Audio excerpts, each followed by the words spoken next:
Baker's March 12, 2020 order suspending certain provisions of the open meeting law, Chapter 30A, Section 18, and the Governor's March 15, 2020 order imposing strict limitations on the number of people that may gather in one place. This meeting of the Medford School Committee will be conducted via remote participation to the greatest extent possible.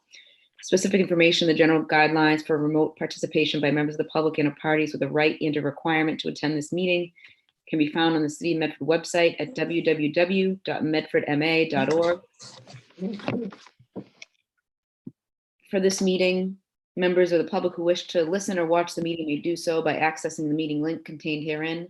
No in-person attendance of members of the public will be permitted, but every effort will be made to ensure that the public can adequately access the proceedings in real time via technological means.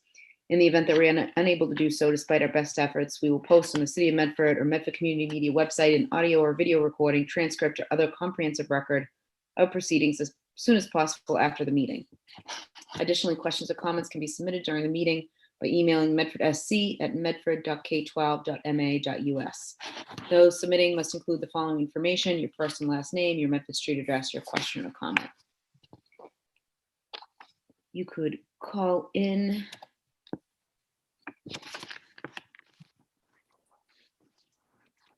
through phone number 1-929-205-6099. Please enter meeting ID 970-7413-5049 when prompted. Member Kretz, if you could please call the roll.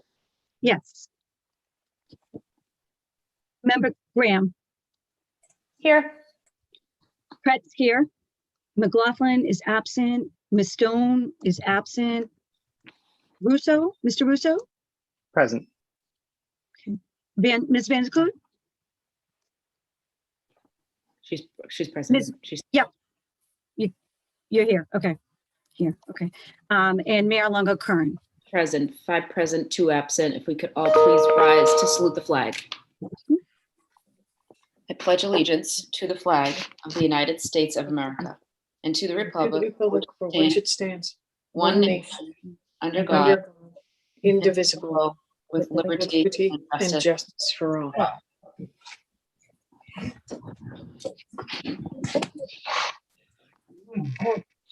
Motion to enter executive session. Yes, motion to enter executive session by Member Graham, seconded by Second.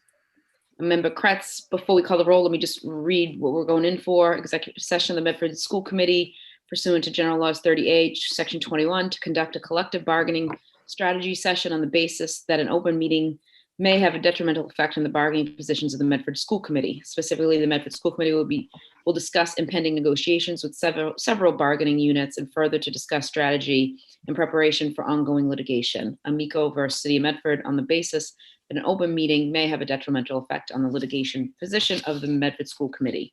Medford School Committee will reconvene in public session following the executive session. On that motion, if you could call the roll, Member Kretz. Yes. Ms. Graham? Yes.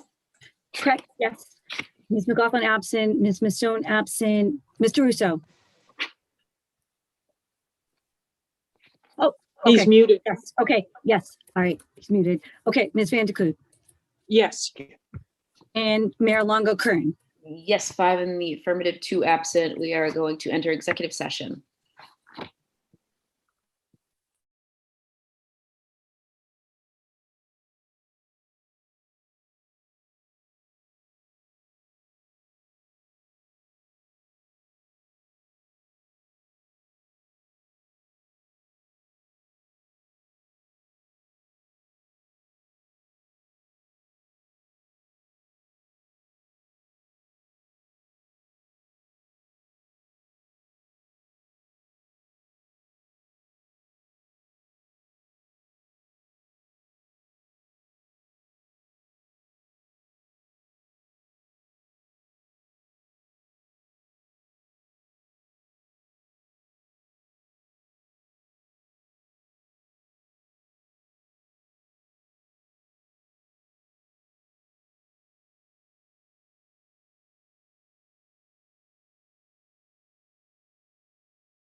Is there a motion on the floor?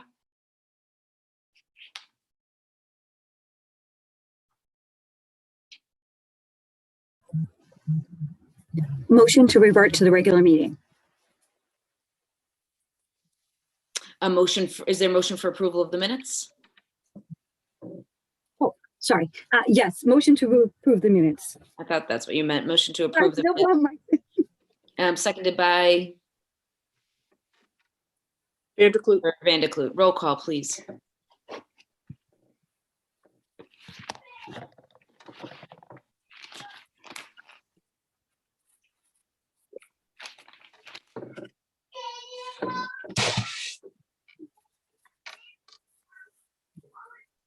Okay, thank you. Member Graham, Yes. Member Kretz, Yes.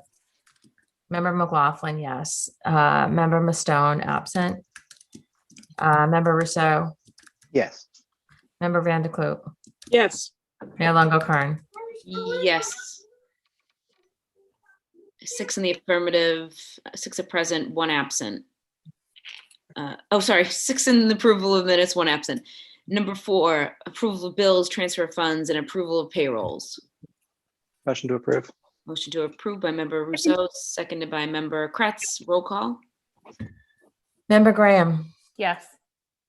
Member Kretz, Yes. Member McLaughlin, yes. Member Mustone, absent. Member Rousseau, Yes. Member Vanderklut, Yes. Mayor Longo-Kern. Yes. 6 in the affirmative, 1 absent. Approval of payrolls has been approved. Number 5, is there a report of secretary? No, there is not. No. And number 6, report of committees. We have our regularly scheduled committee of the whole meeting. Oh, actually, committee of the whole meeting on 4/26/2021. Is there approval of the minutes? Motion to approve. By Member Rousseau, seconded by Second. Member Kretz. Roll call. Member Graham, Yes. Member Kretz, Yes. Member McLaughlin, yes. Member Mustone. Oh, sorry, absent. Member Rousseau, Yes. Member Vanderklut, Yes.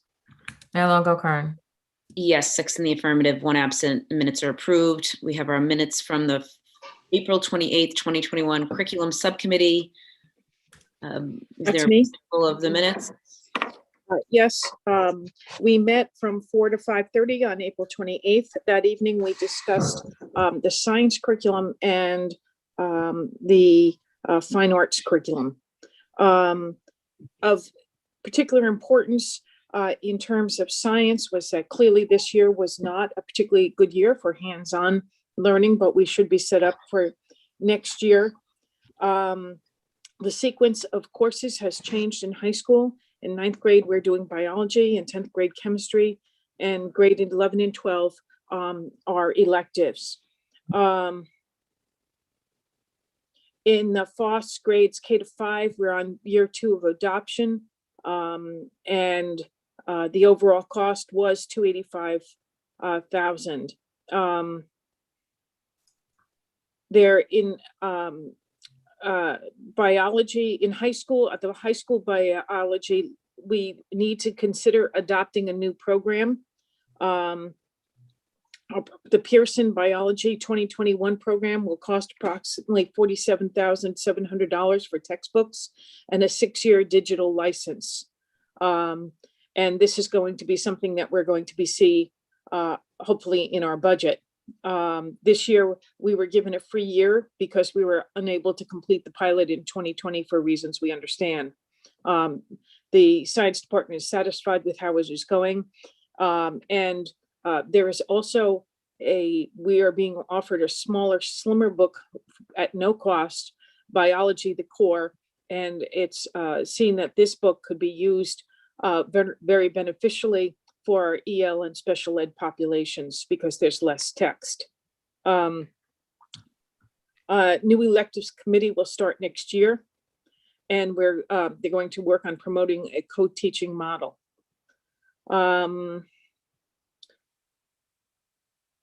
it was overly, I think the most important thing was it was clear that there were significant textbook needs. And I think that we'll be discussing that. In terms of music, of course, there was no singing this year at the elementary level. However, there were other music lessons that stressed percussive activities and other things as were allowed. One of the things which we talked a little bit about was that we had, of course, no introduction of the violin program or of the band program, violin at 4th grade, band at 5th grade. We also talked about funding for those programs. The violins are offered to students for 20, I think in the 4th grade, all students get the opportunity to do that. I think the cost for the whole year is $25, and there's $25, and there is a way of applying to not pay that. At the 5th grade level, there is no formalized way of providing students instruments who can't afford the rental fees. It's always been an informal, the head of the department working to make sure that every kid who really wanted to play had an instrument. So we might look at that at some point. There is a music program called Quaver that was utilized this year to help with the music program because of all the things we couldn't do. And that seems to have gotten very good results. There is a much longer, of course, copy of the minutes, but I think I'll leave it at this for the time being. Motion to approve. Second. Motion for approval by member McLaughlin, seconded by member Rousseau. Roll call, please. Member Graham, Yes. member Kretz, Yes. member McLaughlin, yes. Member Mustone, absent. Member Rousseau, Yes. member Vanderklut, Yes. Mayor Longo Kern. Yes, 7 in the affirmative, 6 in the affirmative, 1 absent. Minutes are approved. We have our 5/3/2021 curriculum subcommittee meeting, also by member Paulette Vanderklut. Mayor, this one, the minutes were done, but they weren't put into our folder. So we're asking that holds till the meeting of May 24th. Okay, so motion to table by member Second. Vanderklut, seconded by member McLaughlin. Roll call. Member Graham, Yes. member Kretz, Yes. member McLaughlin, yes. Member Mustone, absent.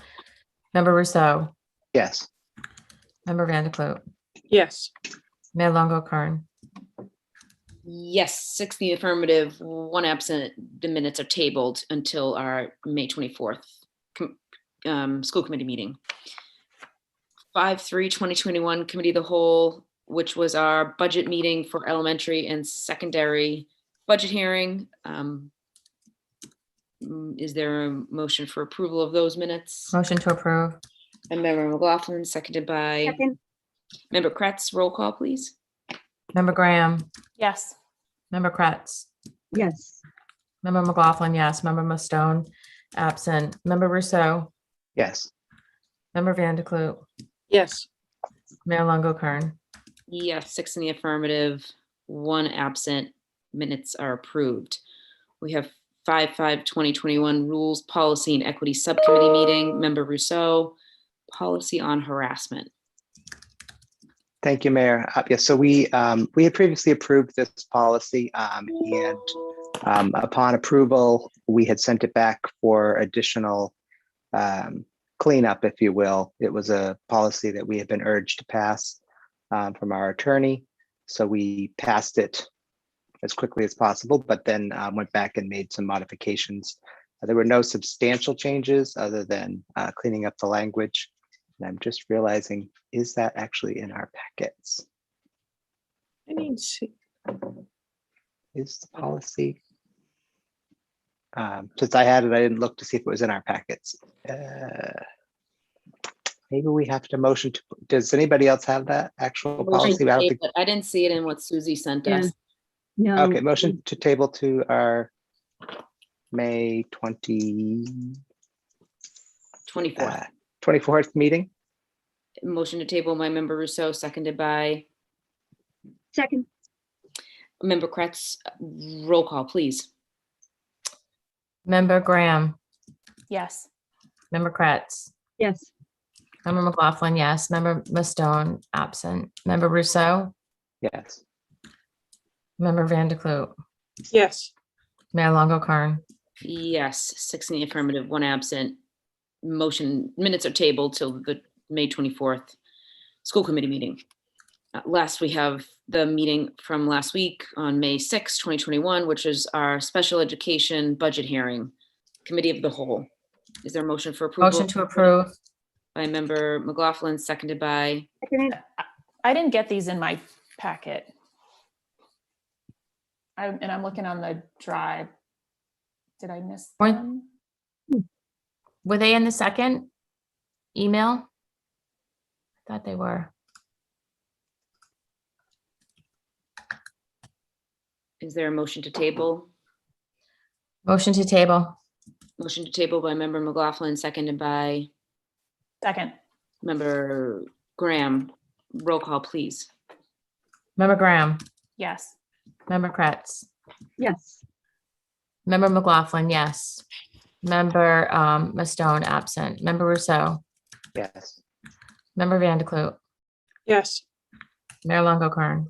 Yes, 6 in the affirmative, 1 absent. Motion to table those minutes until our May 24th school committee meeting.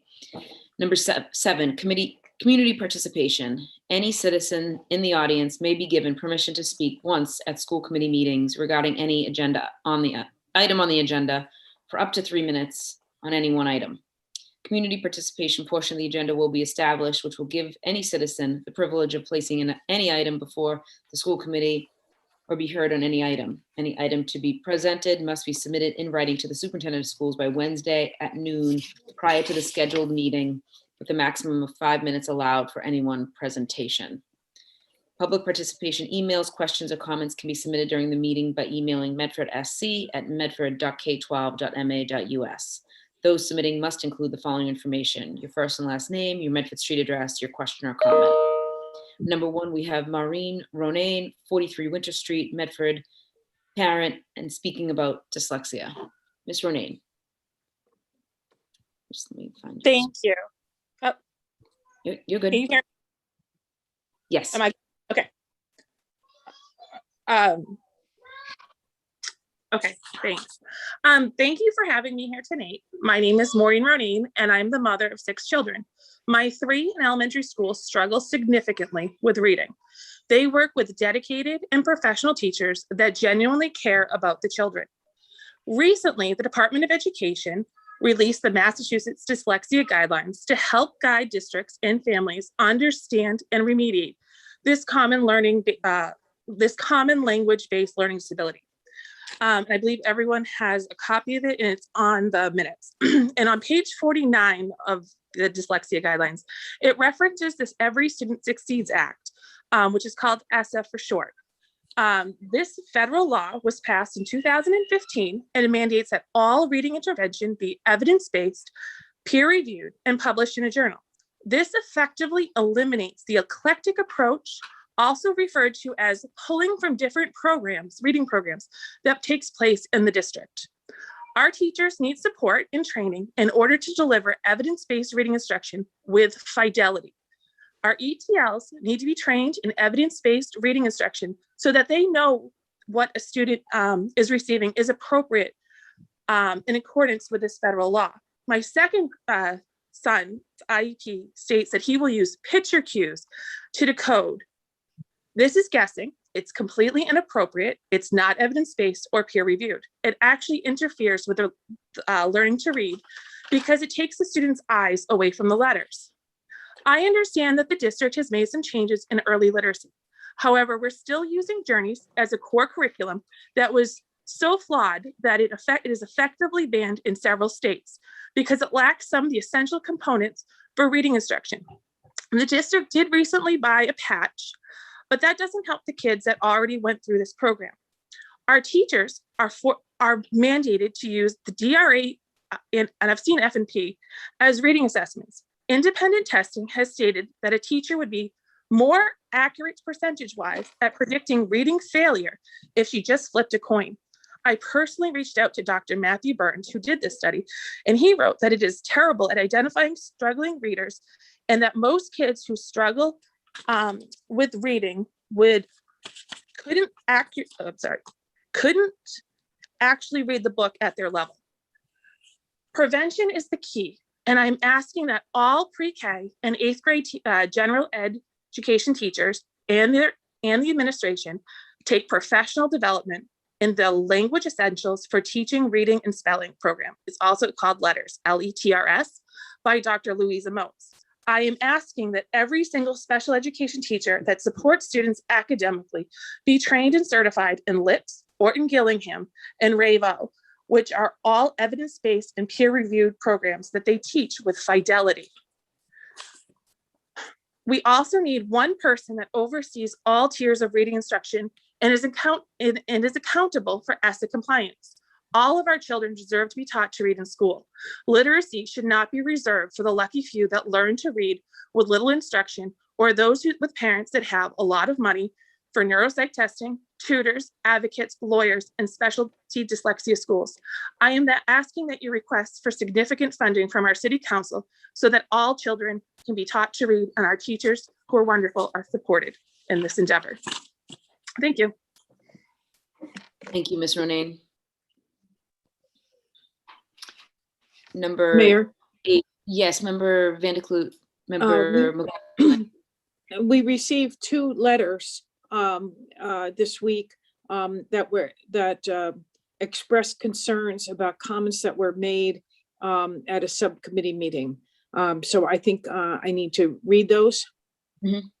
The first one was from Jenny Pagan. It says, "Dear Mayor, I am writing to express my concerns about a motion that was passed by school committee member Paul Rousseau during a rules subcommittee meeting the other night. School committee member Mr. Rousseau motioned to prohibit citizens from saying they are a lifelong resident or how many years they have lived in Medford for during school committee meetings, which are public meetings if I'm not mistaken. This motion was passed by 2 other members, Jenny Graham and Melanie McLaughlin. It is set to go in front of the school committee on the whole on May 10th for a vote, which it is not. But while I understand our city, state, and country is changing, I truly worry about the direction we are going in. We are censoring like never before. We are prohibiting what people can say, what people can read, and what people can watch. To prohibit a resident from stating how many years they have lived somewhere is not only illegal, but immoral. How can you as a mayor and resident allow this? We are seriously teetering on dangerous ground when we allow a school committee in a city of 60,000 people to start dictating what residents are and are not allowed to say in a public meeting. The school committee has done very little this year to address the needs of students. I have seen bickering, crying, and complaining and no actual doing. You have a superintendent that brings us national news every time there's a meeting. I watch the news. I do not need a recap of it by Medford superintendent. We need the school committee and superintendent to help our children. You have families suing the district to pay for their children to go to other schools. That will help them because Medford district is not. I just pause to say, of course, these are the views of this writer. I know that suits will cost the city thousands of dollars, and I would know, since I have already looked into one for my dyslexic daughter, you have held one meeting to address the concerns brought forward by the families with dyslexic children, in which the higher ups of the system came on and praised themselves for early screening. DESE already made early screening a mandate, but they were quite proud to go on, and I think they had anything to do with this. While it's a step that intervenes without diagnosing. So while I am truly happy for the struggling reader in kindergarten to get intervention, I guess the dyslexics in 4th, 5th, middle school and high school can just keep on struggling. I'm tired, I'm scared, and I'm beyond frustrated. When does it stop? When do we start getting back the issue of our children? You set up committees upon committee to address a 15,000 plus name change of a school, but I still cannot get a clear answer of what reading program they're going to give my daughter for dyslexia. You have parks falling apart. My daughter was at a basketball clinic today and was covered in dirt because the court is falling apart. Same basketball court the students at the Curtis use. Our city is dividing. Our school committee is out of control, and our superintendent cares more about social justice in other states than she does with the actual children of the city. You are the elected mayor. Do something, please, before our city falls further apart. Thank you, Jenny Lynn Pagan, 3rd generation lifelong Medford resident. The other letter which I received was from Jada Higgins. Dear elected school committee members, I'm writing to express my concerns of a motion put forward by Mr. Rousseau during a school committee meeting. I am shocked that a school committee member who is elected by the community now believes he has the right to silence the same community. It is our right to have freedom of speech, even if the speech doesn't align with Mr. Rousseau's beliefs. This same line he is trying to stop problem from saying when they call in is written in many elected official speeches in Medford and beyond. I don't believe people say it because they believe they are more important than someone who has lived here a shorter time. I believe it's said because they are proud to be from Medford. We didn't move here because it was convenient for our commute to work. We stayed here because we love it here. We love the fact that our kids can go to school with their cousins and with our childhood friends' children. We love that if we are running late, we can make a call and either a family member or a friend will always be there to pick our kids up from school. We love that our classmates are now the ones protecting this city as police and firefighters. We love it here. My parents both grew up here and chose to stay and raise their children here. My brother and I have made the same choice. We chose this for the love of our city and the great people who make up this community. With all due respect, Mr. Rousseau, do the job you were elected to do and focus on the children in this community education. Focus on the kids struggling daily with learning disabilities. Focus on getting all students back to school safely. Focus on closing the gap between children and stop dividing the city. Focus on creating an environment in the schools where kids can be kids and have fun while learning. Focus on finding and writing grants to update MHS. There are so many other areas you could focus on, but silencing this community should never be your focus. Sincerely, Jada Higgins, a lifelong resident and mother of 3 school-age children. Those are the 2 letters I received. Into the mayor, into the Medford SC email. Thank you for reading those. Member McLaughlin? Thank you, Mayor. I actually wanted to respond to Ms. Ronayne and thank her for her advocacy. She has been a longstanding advocate in this work, and I know myself as an advocate, advocating for our children is not easy, especially coming before officials and doing all the research that she has done. So I would like to see how we will move forward with. I know that we have been discussing, if Ms. Ronayne was not in the budget meeting for the last one, we were discussing professional development on Orton Gillingham. So we will definitely be keeping that in mind or as we're moving forward with the budget. So I wanted to thank her for that. And then I did want to address the letters. I want to say I was not a part of that meeting, so I'm missing some of the context of this, although I was made aware after about some of the concern, which of course is understandable. And I want to ensure that people in the community do not, I'm concerned that people think that we're trying to, the Rules, Policy and Equity Subcommittee is trying to quash public speech. We couldn't, even if we wanted to. It's people can get up and frankly say for the most part what they want, given the amount of time that is part of the policy. So that was not the intent. So I'm not sure, where this is coming from or why people are feeling that way. But again, I was not at the first portion of the meeting. So I have no problem with people saying how long they've lived in Medford. I've lived in Medford for 20 something years and I don't know how many minutes or seconds, but I am proud to live here. I love this city. I raised my children here and this is my children's home. They will always be from Medford and we are proud of this community, but it is a community as a whole. So it's new residents, old residents, multi-generation residents, brown, black, white, yellow, every color, you can imagine. We are Medford and we need to figure out how to move forward on this. And as far as our superintendent, I want to say, I am so grateful that we have a superintendent that is committed to social justice. And I want to say it's about time that people are talking about social justice issues because they are part of an education for our children, for all of our children. So thanks to the folks who are writing, we would never, ever ask that people not be inclusive in our community. Thank you. Thank you, Member McLaughlin. I appreciate you clearing that up because my phone rang off the hook about that policy. Member Van de Kloot. Yes, well, I just want to say that, I wasn't part of that subcommittee. I certainly would not support anything that says that a community member can't express how long they lived in Medford or if they're lifelong residents or if they just moved in yesterday. Because I do believe it's a question of the person who's coming before us has the right to speak openly. And for many people, they want to express that. So I don't know how exactly that conversation all went forward. We did not have the transcript of the meetings tonight. And I understand that Mr. Rousseau is going to relook at that, if I'm correct. But I don't want to speak for the subcommittee. I'm just expressing my own personal feeling. I also want to stand up and say thank you to the superintendent. We've heard this now reframe a couple of times about people concerns when she mentions other things, other events that are going on in the world. I think it's very important that we realize that we are part of the world, and the things that the superintendent is talking about, certainly around social justice issues, racism, diversity issues, that those are important to us. And that I actually take exception to people who don't feel, we are sitting here and listening intently. We give opportunity to the community to speak, but I also certainly want to always be open and hearing our superintendent express her thoughts. That's really, frankly, what we pay her for. Thank you, Member Kretz.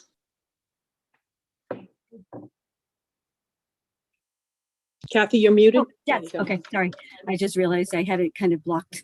I couldn't see the microphone. Yes, I just wanted to say that I wasn't at that meeting either. I was busy doing something else, but I did, get inquiries from different residents. And I too agree with the residents that I don't want to limit what residents are saying. If they want to mention that they've lived here for many years or 3 months or 6 weeks, that's their right and responsibility to say that.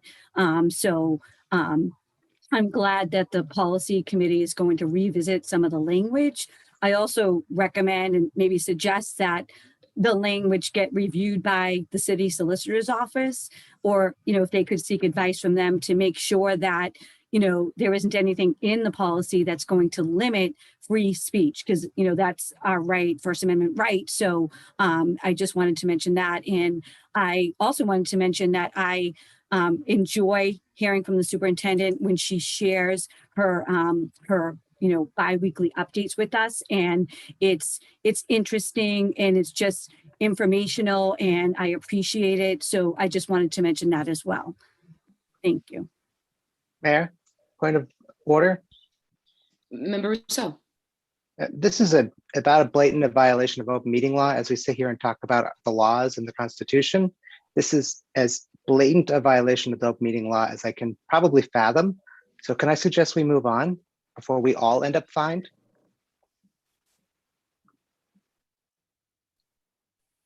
Report of Superintendent. Number 1, Superintendent's updates and comments. Madam Superintendent.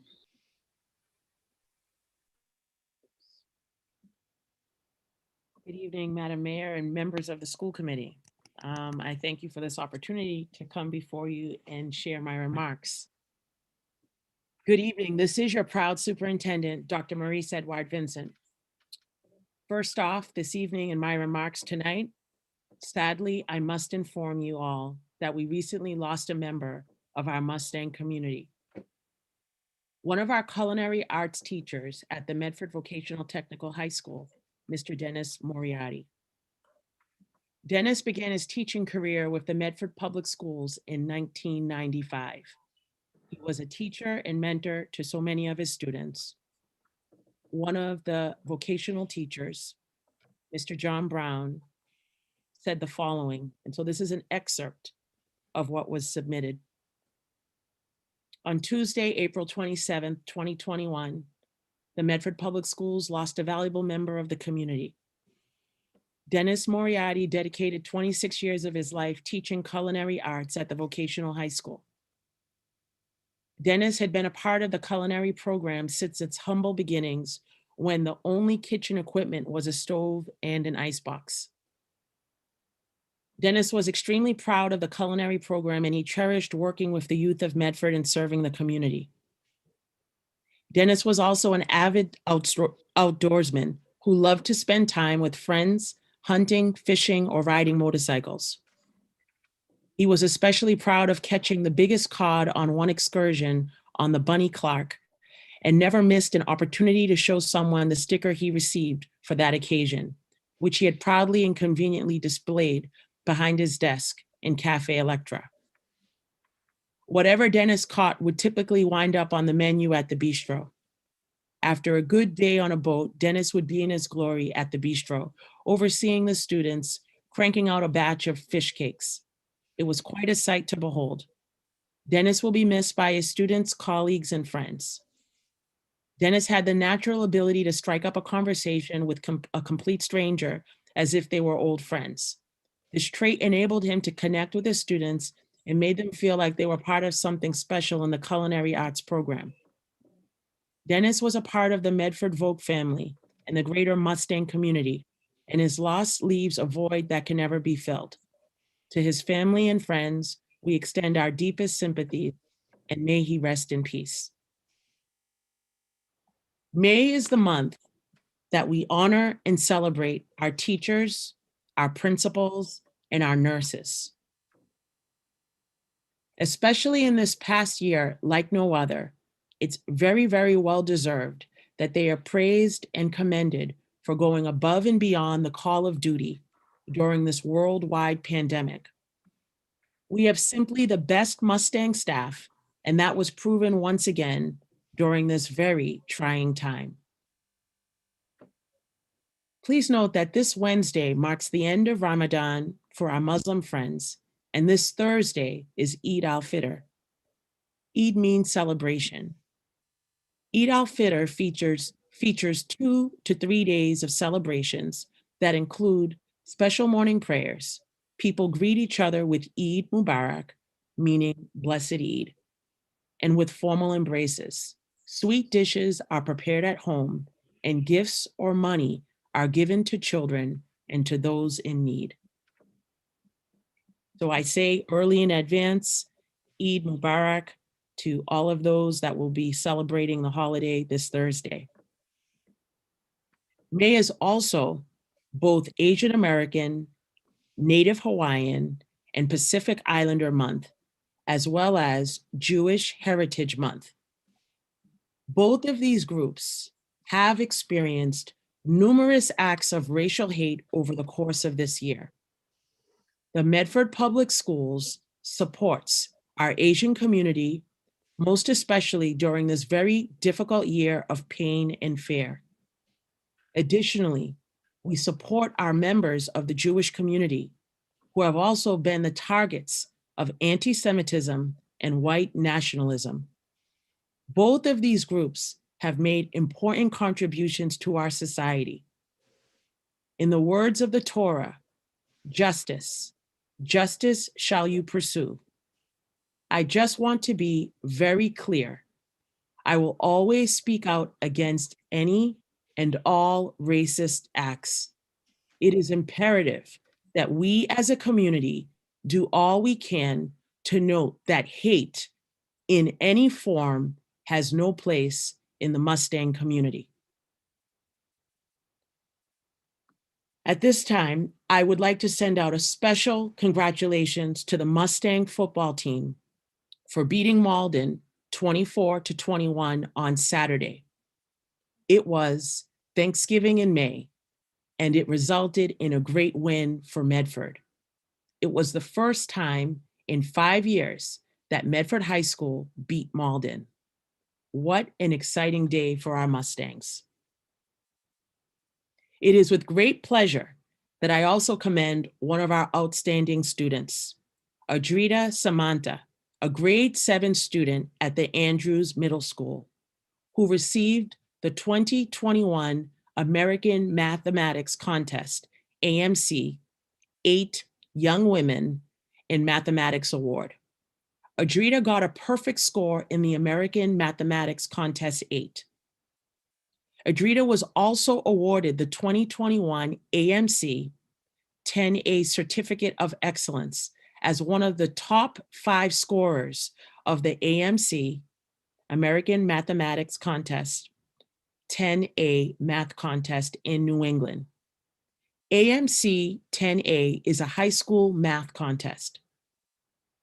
The MAA's American Mathematics Competition program leads the nation in strengthening the mathematical capabilities of the next generation of problem solvers. Congratulations to Adrita on a job well done.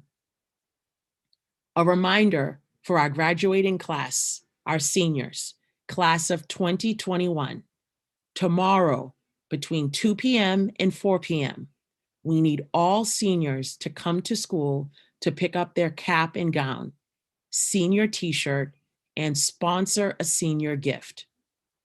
Please stop by the library entrance at the high school between 2 and 4 p.m.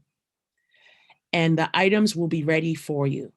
Additionally, the senior leadership ceremony, this is again by invitation only, will be held in the Medford High School inner courtyard next Thursday at 6:30 p.m. as we look forward to graduation at Hormel Stadium on June 2nd. Also, next Thursday, we will be having the scholarship awards that will be given out to our recipients, our seniors, and that will be by invitation only as well. On Wednesday, May 12th, the CPAC is hosting Principal Chad Fallon, for a discussion about vocational educational program for students with IEPs from 6 to 8 p.m. this Wednesday evening. Also, for your information, the Medford Vocational Technical High School will be holding the Spring Advisory Program Committee meeting via Zoom on Thursday, May 20th, from 6 to 8 p.m. The meeting will review the fall advisory meeting minutes, as well as review shop, laboratory facilities and equipment, student projects and curriculum, cooperative education and industry trends, student enrollment, placement, and recommendations for equipment or budget, and any new business and/or general recommendations. This is a public meeting for those who are interested. For our incoming middle school families, please be advised that both the Andrews and McGlynn welcoming orientation/open houses will not be held this week, but instead on June 9th and June 10th, in the hopes that we can meet our families inside the McGlynn and Andrews schools. Last Wednesday, the Roberts Elementary School celebrated Spirit Superhero Day. Each classroom, including the remote students, had a visit from Super Roberts Man. Students in grades preschool to 5 were given a superheroes card and pencil to honor them for being heroes as they managed all of the changes and transitions during the 2020-21 school year. Next Saturday, May 15th, from 9:30 to 4:30 p.m. Rain date is Sunday, May 16th. The Medford Family Network is hosting a clothing and book swap outside in the courtyard of Medford High School. Shopping is by appointment only, and all shoppers must wear masks. For further information or to make an appointment, please contact the Medford Family Network at 781-393-2106. I'm also happy to report some additional good news about 2 of our Mustang graduates who were featured in Boston Magazine's Most Influential Bostonians. Class of 1990 graduate, Mr. Sean O'Brien, is currently Teamsters Local 25 president. Boston Magazine stated, there's a good chance that later this year, he could be elected general president of the entire International Brotherhood of Teamsters. Also, we'd like to recognize Mustang graduate, class of 2008, who is a recording artist and model, known as Bia, but her full name is Bianca Michaela Landrau. Boston Magazine noted, Sean John chose the 29-year-old rapper from Medford to be the face of his new women's wear collection. She has a new contract with Sony Epic Records label and just won Artist of the Year at the 2020 Boston Music Awards. She is close to having 1 million Instagram followers. I'd like to congratulate the both of them. And what this says to me is that Mustangs, if you continue to work hard, hard work allows you to realize your dreams. Thank you and have a good evening.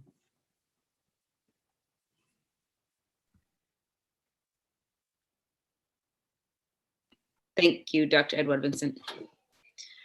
Second up, we have COVID-19 public health update and Medford Public School COVID-19 testing summary and update from Nurse Supervisor Tony Ray and Mr. David Murphy. Good evening, Mayor, Superintendent, and school committee members. First, I would like to say that Wednesday, May 12th, is School Nurses Day.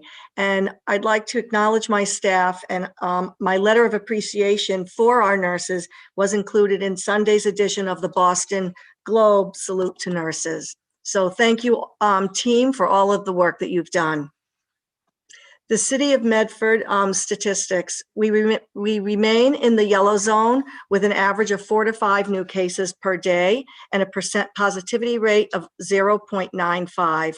We are making progress, and this is good news to report. In our schools, since our last meeting, we administered 4,543 tests during the week that ended on April 30th and found 4 positive cases. During the week ending May 7th, we administered 4,683 tests and had 0 positive pools. We're very pleased with the status in our schools and thank everyone for following the public health guidelines. Many of our staff and students over the age of 16 have been vaccinated, and I ask that parents forward a copy of their child's COVID vaccination card to the school nurse at their school, so we may include this information in their health record. Tonight, I'm also pleased to announce that the FDA authorized the change in eligibility for the Pfizer vaccine, and now adolescents who are 12 years and older are eligible to receive the vaccine. Planning is underway for a vaccine clinic at the Andrews Middle School next week, and a message will be sent out shortly to parents for registration at the clinic. If you're a parent interested in obtaining a free COVID vaccine for your child, please register on the links that will be provided in the message. And we thank the Medford Board of Health for organizing this clinic. I'd like to turn the next portion over to Mr. Murphy, as he has some updates for you as well. Thank you, Ms. Ray. Just a very quick update. We've had a few questions that have come in from committee members and also from community members with regard to the district's policies and procedures related to the PPE protocols that we've all gotten used to over the course of the last year. Most of you are probably familiar with how some of the guidelines have changed at the federal level in recent weeks. And there is, and at the state level for that matter, and there's I think probably a likelihood that we'll see a further loosening of certain restrictions between now and the end of the school year. As of this time, the practices that we put in place related to mask wearing when the school committee was briefed on the return to school plan over the summer, and to which we have as an organization strictly adhered to over the course of the school year, will remain in effect until the conclusion of this school year. So at this time, we have no expectation that we'll be revisiting our face mask policy at any time prior to the conclusion of school in the 21-22 school year. Needless to say, there's questions as to exactly what our protocols will look like at the beginning of the 21-22 school year and then throughout the school year. Those are issues that we will revisit over the course of the summer and issue additional guidance. But just for purposes of clarity, we don't envision at this time any changes between now and the end of the school year, irrespective of what happens at the state or federal level related to mask wearing.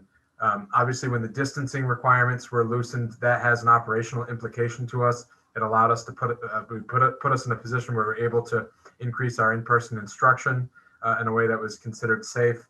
And so that is an adjustment that we made, and that's a flexibility that we'll continue to maintain.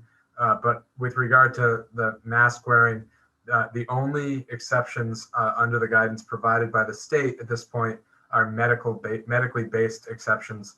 and that will continue to be the case from now until the conclusion of the school year. So if there are changes, we'll certainly continue to consult with the Board of Health, and Ms. Ray and her staff will be involved in that as well.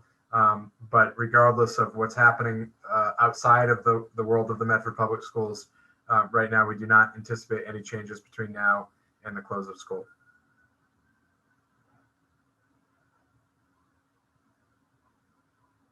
And if there are any questions, Ms. Ray and myself will be happy to take them at this time.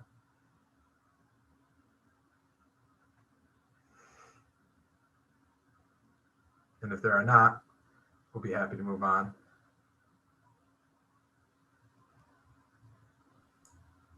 Mayor, it looks like Yes. Member Kretz has her hand up. Yep, sorry, injury in my house. Yeah, no Member problem. Kratz. I was having trouble finding the button anyways. Yes, so thank you, Mr. Murphy. I just have a question in regards to outdoor sports. With the warm temperatures coming up and the mask wearing, I have heard several different reports on, on the news and so forth that, it's hard for the students to breathe with the masks on. Is our mask, policy that's going to remain in effect for both indoors and outdoors?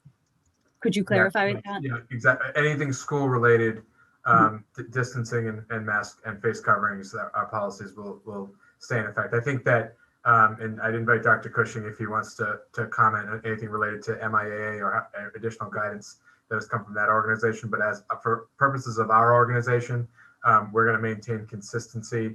Certainly, I think as the weather gets warmer, there's probably a greater need for mask breaks from time to time. And that's certainly something that coaches in the athletic department will be advised of. But beyond that, our policies will stay the same. But Dr. Cushing, did you want to add anything to that? No, Mr. Murphy, you've done an excellent job. And once again, this is another situation where we're not only beholden to our own Board of Health's regulations, but as a member of the Greater Boston League and the Massachusetts Interscholastic Athletic Association, the MIAA, we're also beholden to their rules and regulations of play. Thank you. Thank you. Number 3, we have special education update, tiered focused monitoring report. Director of Pupil Services, Ms. Joan Bowen. Good evening, Madam Mayor, school committee members. Tonight I will be presenting the tiered focus monitoring final report from DESE. This is what was formerly known as the coordinated program review and is now called the tiered focus monitoring. Next slide, please. So Medford has been identified as Group B, and we're a tier level 1. So tier level 1 are districts that have been determined to have no or low risk. And part of the tier 1 is a self-directed improvement. DESE provides us with data points and that we were indicated no concern on compliance and performance outcomes, so we would meet the requirements. DESE also monitors compliance with regulatory requirements, focusing on special education and civil rights. And that was the major focus of our tier focus monitoring review this year. So we will be reviewed every 3 years. They will be back in 2023, school year 2023-24 to conduct the next evaluation. And in addition, the department has reserved a specific set of criteria known as targeted standards that looks at school level risk assessment data to indicate if there's a potential issue. So they provided us with targeted standards that we had to provide documentation to. Next slide, please. So some of these universal standards were in regards to licensure and professional development, parent, student, and community engagement, our school facilities and classroom observations. At this time, they did not do any in-person observations due to COVID. Just they look at oversight, time and learning, and equal access. Next slide, please. So we are in the self-assessment phase, and we had to go through all of their criteria, which I will show you in a minute, and present to them and upload to the security portal all of our documentation that related to all of the criteria for both special education and civil rights. And after we did the internal review, we got the documentation together and we presented it and uploaded it in October of 2020. Next slide, please.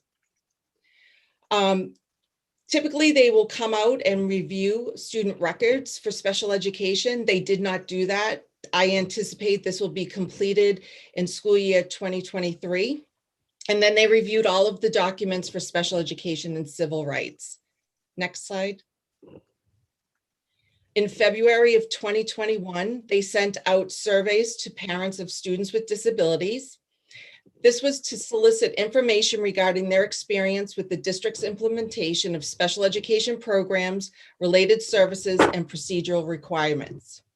After they received all the surveys, they came out and, well, via Zoom, conducted interviews with staff. So this occurred in March. Interviews of staff were consistent with the criteria selected for on-site verification. So they wanted to know if there were processes put into place and that everyone was following these procedures.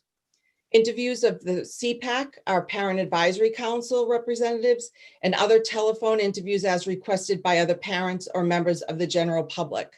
Next slide, please. So after the on-site visit, we had an informal exit interview, and they just summarized their comments for us and to the superintendent and myself. It was about an hour-long interview. And then what they do is then take all of the information and go back to see if where the district fell. Were we implementing procedures and regulations and not implementing, or were we in the progress of doing this? And then if they identify any of those areas, the district would go on a continuous improvement and monitoring plan. And that would describe the measurement mechanism and provide a completion timeframe to bring those areas into compliance with the controlling statute or regulation. LEAs are expected to incorporate these actions into their district and school improvement plans, including their professional development plans. Next slide, please. So these are the ratings that districts are given based on the special ed and civil rights criteria that DESE had selected. So there's going from not applicable to commendable. Typically, districts might be found that they're partially implementing or that they're fully implementing all important aspects. Next slide, please. So there were these were the special ed criteria that we were selected to provide the documentation regarding. As you can see, there's a pretty good list of them. And then we were also to do the civil rights. Next slide, please. Which was varied anywhere from describing what our academic programs are, what special education students have access to, our school year schedules, student discipline, that sort of thing. Next slide. And this is just the remainder of the civil rights criteria that they reviewed during their interviews and the documentation that we were provided to them. Next slide. So the findings for Medford Public Schools were that we were found to be in compliance with all of the criteria monitored during the tier focus monitoring review, and no corrective action is required at this time. What's also very exciting is that we received a rating of commendable with our relationship and collaboration with CPAC, and with the primary focus of improving special education services. Our reviewer said that this was the first time that she has ever seen a district work so closely with their CPAC, and she wants us to package it and to be able to, provide this to other districts and how we are able to work together. So that was a great rating to be able to see that we were commendable in that area. Next slide, please. And then this is how they break down the findings. So we are in full compliance with all the universal standards regarding with special education and civil rights that they identified for us. Next slide. And I would like to say a special thank you to all the special education coordinators and Medford Public School administrators. They were the ones that had to provide me with the documentation to be able to complete this report. I also wanted to thank the staff members who were selected to do the interviews. So it was Dr. Maurice Edouard Vincent, Principal Paul DeLeva, Mr. Craig Drowski, our CPAC co-chairpersons, Tanya Sullivan and Alex Lorick. And I'd just like to send a thank you to all the special education parents and caregivers who took the time to complete the survey. So that's the presentation, and thank you very much. Thank you, Ms. Bowen. Next, we have a member McLaughlin. Thank you, Mayor. I just wanted to say congratulations to Ms. Bowen and staff. And Ms. Bowen, I know that was your first CPR report, so congratulations, you made it over that hurdle. I know that's a big deal. Every 3 years, it's a big report to go through. So thank you, and thanks to all your staff for all of the hard work. And also a special thank you to CPAC, of whom I'm very proud that relationship has been built so strong.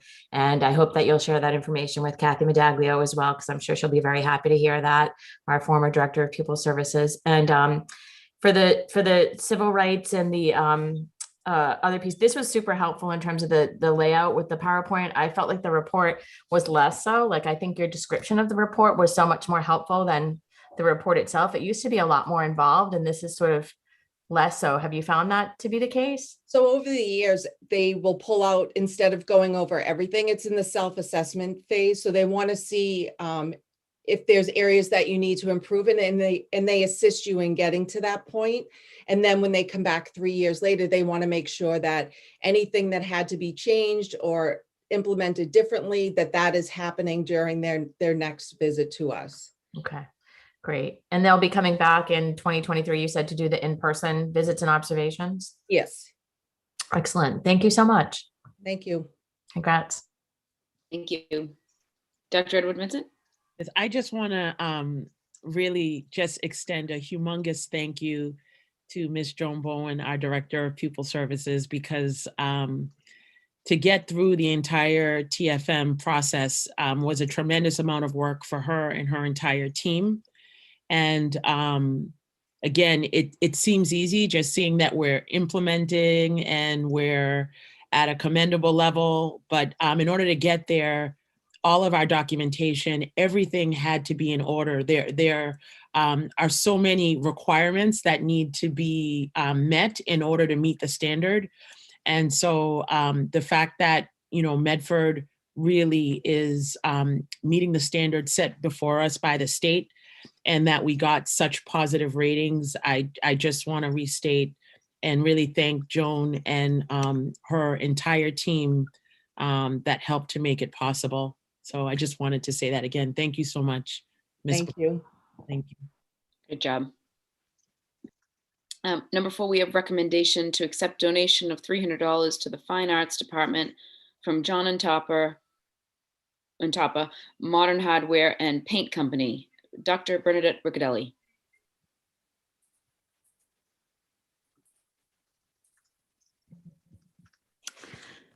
Good evening, Madam Mayor and members of the school committee. I'm here this evening to recommend the acceptance of a $300 donation from Medford High School alumnus John Untapa in conjunction with Modern Hardware and Paint Company. Born out of concern across the country that the arts would suffer amid the pandemic, Mr. Untapa wanted to contribute to the Medford Arts program. He created a piece of wood slab art and raffled it off to the many local customers of Modern Hardware, raising $300 for our arts program. We are truly grateful to both John Untapa and Modern Hardware. Thank you.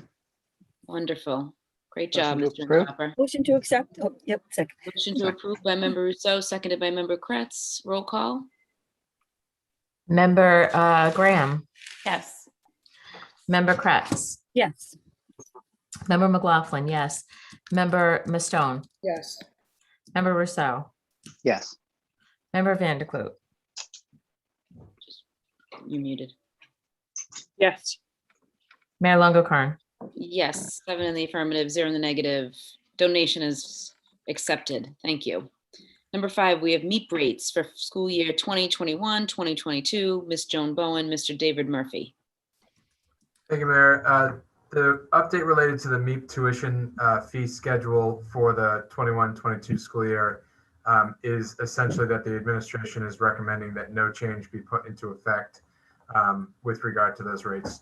We frankly put it on the agenda in part because we know that there has been discussion in this forum, and I believe at a subcommittee level, of potentially amending the tuition schedule and departing from what has been the established income-based, income and family composition based tuition structure that has been in place. I believe since it is a schedule that's based off an EEC model that was adopted, as I understand it, in 2014. We were unable to find any record indicating that Medford has departed from that. So it would be my expectation that this fee schedule has been in place since at least 2014, with the exception of this school year that we're in now, where there was no tuition and no tuition-based admission to the Meep program. Next year, expecting a more traditional school year and wanting to ensure that the community has this service available to them and that the Meep program is able to operate as it's envisioned to operate with community-based students in the program, where we'd like to keep it the same. I don't frankly believe it does require committee action, since this is a schedule that's already been in place and was effectively just not utilized due to the operational limitations of Meep in the 21-22 school year. But again, we wanted to make sure that the committee was apprised of that, of our intent to return to that fee structure, with the understanding that during the 21-22 school year, we anticipate revisiting that to determine whether or not it's in fact meeting the community's needs, and whether or not we need to consider a potential escalation of fees in order to make the program potentially more sustainable, or expand participation, or whatever else the committee might like to do if that were the case. But as of right now, it's our hope to begin the process of assessing those tuition fees similar to as we did prior to this school year. And Ms. Bowen, were there any other points that we felt the committee needed to know about? No, I think that was it. And just with regard to the rationale, it's based on the current economic conditions and some of the uncertainty that we know families are still facing as we come out of the pandemic. And for that reason, we thought maintaining that consistency and stability would be well advised at this time. Thank you. Do you want a motion, or are you just updating us? I'll defer to the committee. I mean, the fees have been in place. We also couldn't find it. There's no evidence of an annual vote reaffirming these as the fees. So until the committee votes otherwise, Yep. I would say this is the tuition schedule. I don't think you need to take a vote, but. Yep, I agree. Okay. Thank you. Thank you. Number 6, recommendation. Mayor, Member Graham. where is the fee schedule posted? I believe it's on the website, but it's on my computer screen at the moment, and I can certainly share it with you, and we can make sure that it is posted and made available. If we could just make sure it's posted on the website Yeah, in absolutely. an easy to find way, that would be great. Thank you. Yep. Great. Number 6, recommendation to approve Medford as a no school choice district. Dr. Edward Vincent. Mayor, motion to approve. Thank you. Mayor, Member McLaughlin. can we explain this to the community, please? Briefly, yeah, that'd be great. Okay, to briefly explain the no school choice. If Medford were to participate, we would have to accept students from other communities in the Commonwealth for baseline tuition, which could be well below the actual cost of the services that we may incur. Such acceptances would be on a seat available basis and could also affect enrollments selectively throughout the district, and as a result, trigger costs which would add up to our budgetary situation. In the past, the Medford School Committee has continuously expressed a desire to emphasize servicing Medford students to the best of our ability and to concentrate our efforts in that direction. I am asking the school committee to reject this provision. And my rationale is that we will not be compromising our ability to work with students in our special education programs or our Chapter 74 vocational programs, which are beneficial to our overall program and financial position. It's for those reasons that I'm asking the school committee to take a vote to reject school choice for school year 21-22, so that I may formally notify the Department of Elementary and Secondary Education. Second. Mayor, I have a follow-up question. Yep, motion is on the floor by Member Rousseau, seconded by Member Graham. Member McLaughlin would like to speak before the roll. Thank you. I appreciate that. So thank you for that, Superintendent. And just to be clear, this is an offer that is made across all of the districts across the state, and it does not reflect, well, it reflects incoming school choice for students who would wish to come from Medford, to Medford from other districts. It does not reflect outgoing students per se that would want school choice in other districts. Is that correct? Yes. Yeah. Okay, so I just want to make sure that we clarify that. And then also for the community, there is a listing on the DESE website of schools that do and do not accept school choice, because we all have to make this decision as districts ourselves. So just want to clarify that. Thank you. Thank you. Great, thank you. Roll call, please. Member Graham. Yes. Member Rousseau. I mean, sorry. Sorry, Member Rousseau. I got out of order there for a second. I was reading wrong. Member Graham, Member Kretz. Yes. Member McLaughlin, yes. Member Stone. Yes. Member Rousseau. Yes. Yes. Member Vanderkloot. Yes. Mayor Longo-Kern. Yes, 7 in the affirmative, 0 in the negative. Paper passes.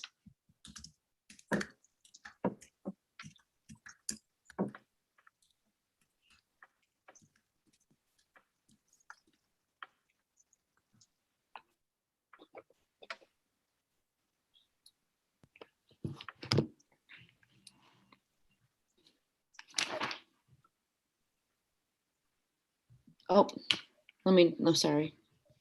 Can you see it now? Yes. Okay, sorry about that. Okay, that's all right. Good evening, Madam Mayor, members of the Medford School Committee and Central Administration. The McGlynn Elementary School reopened in the fall, and the feeling of excitement was palpable. We have provided an active learning environment that is safe and academically challenging for both our in-person and remote learners. Our vision to reach every student at every performance level while focusing on the development of the whole child is our priority. And through the partnership with families and community resources, students are making both social, emotional, and academic progress. I am honored to share an overview of all that we have accomplished this year. And I am grateful for the school committee and central administration support and guidance during this challenging year. Our achievements have been plentiful and could not have occurred without our talented, hardworking teachers and staff, and my assistant principal and partner, Doreen Andrews. They have formed a collaborative of professional learning community and have met each challenge with a mindset that kindled personal and professional growth. Teachers have adjusted practice and implemented strategies to provide options for student engagement and have used scaffolding and differentiation to deliver content through multiple means. Our special education and English learner teachers have continued to provide support services to our students, both in person and online. Data analysis and the use of online resources such as Lexia Core 5, Prodigy, and RazKids assist in creating action plans for targeting teaching in math and literacy.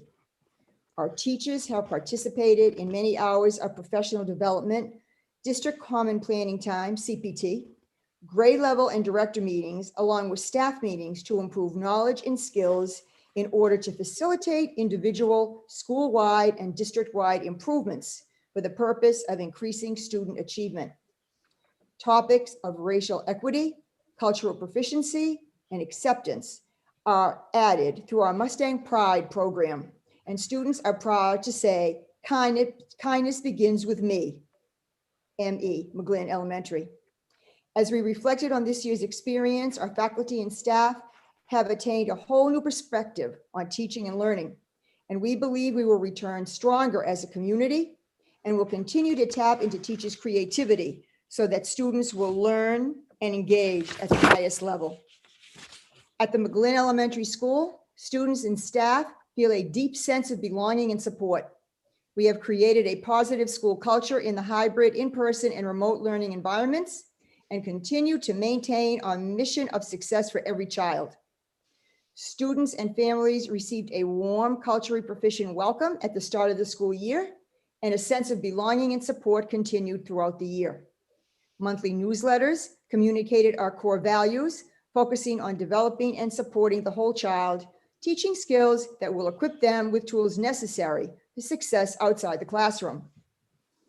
Proactive communication was conducted through various platforms, such as Google Classroom, Gmail, and Talking Points, keeping in mind the diverse needs of our families. Within the first month, 2 all-school initiatives were planned, one to honor first responders and one to express gratitude to those instrumental in opening the Medford Public Schools. Inspiring videos from community first responders were shared, and students expressed their appreciation through thank you letters and pictures. For our Mustang Pride Day, invited Medford leaders were asked to share through Flipgrid what is meant to be a Mustang, and activities with hybrid and remote classes reinforce the importance of showing Mustang Pride in actions, thoughts, and words. We are so proud of our 439 students, as they have been resilient in adapting to our new normal.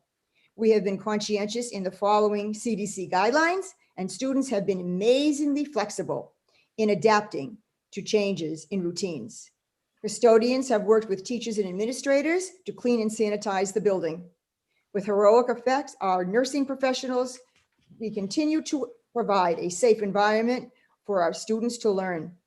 Tremendous support, patience, and understanding from our families helped us navigate these challenging circumstances, and we are grateful for their continuous belief in the McGlynn Mustang community. Our remote academy teachers continue to seek ways to promote students' connections to friends in school. With virtual grade level field trips, shared snack times, co-teaching opportunities, outdoor recess gatherings, and many school celebrations, remote students know that they are valued members in our school. As the year progressed, we celebrated the joy of reading throughout March with weekly incentives to promote the journey of reading different genres and learning new words. In April, the focus was on math and activities that connected students learning to the real world. In May, we continue to have fun and celebrate our differences and similarities through culturally rich activities. With the support of the PTG, a virtual book fair is happening in May, and staff were gifted with a special recognition during Teacher Appreciation Week. Our end of the year activities will continue to connect our remote and in-person communities to celebrate the many accomplishments and friendships that connected all those in our community. Thank you. Thank you, Ms. Carino. Next, we have highlights of Roberts Elementary School presentation by Mr. Principal, Mr. Kirk Johnson. Mr. Good evening, Johnson. Mayor.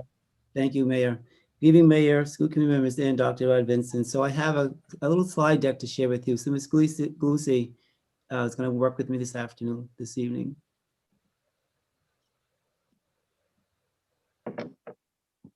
Next slide, Ms. Glucy. Sorry. That's okay. Great, thank you. So for the Roberts School, our mission statement continues to be our guiding force.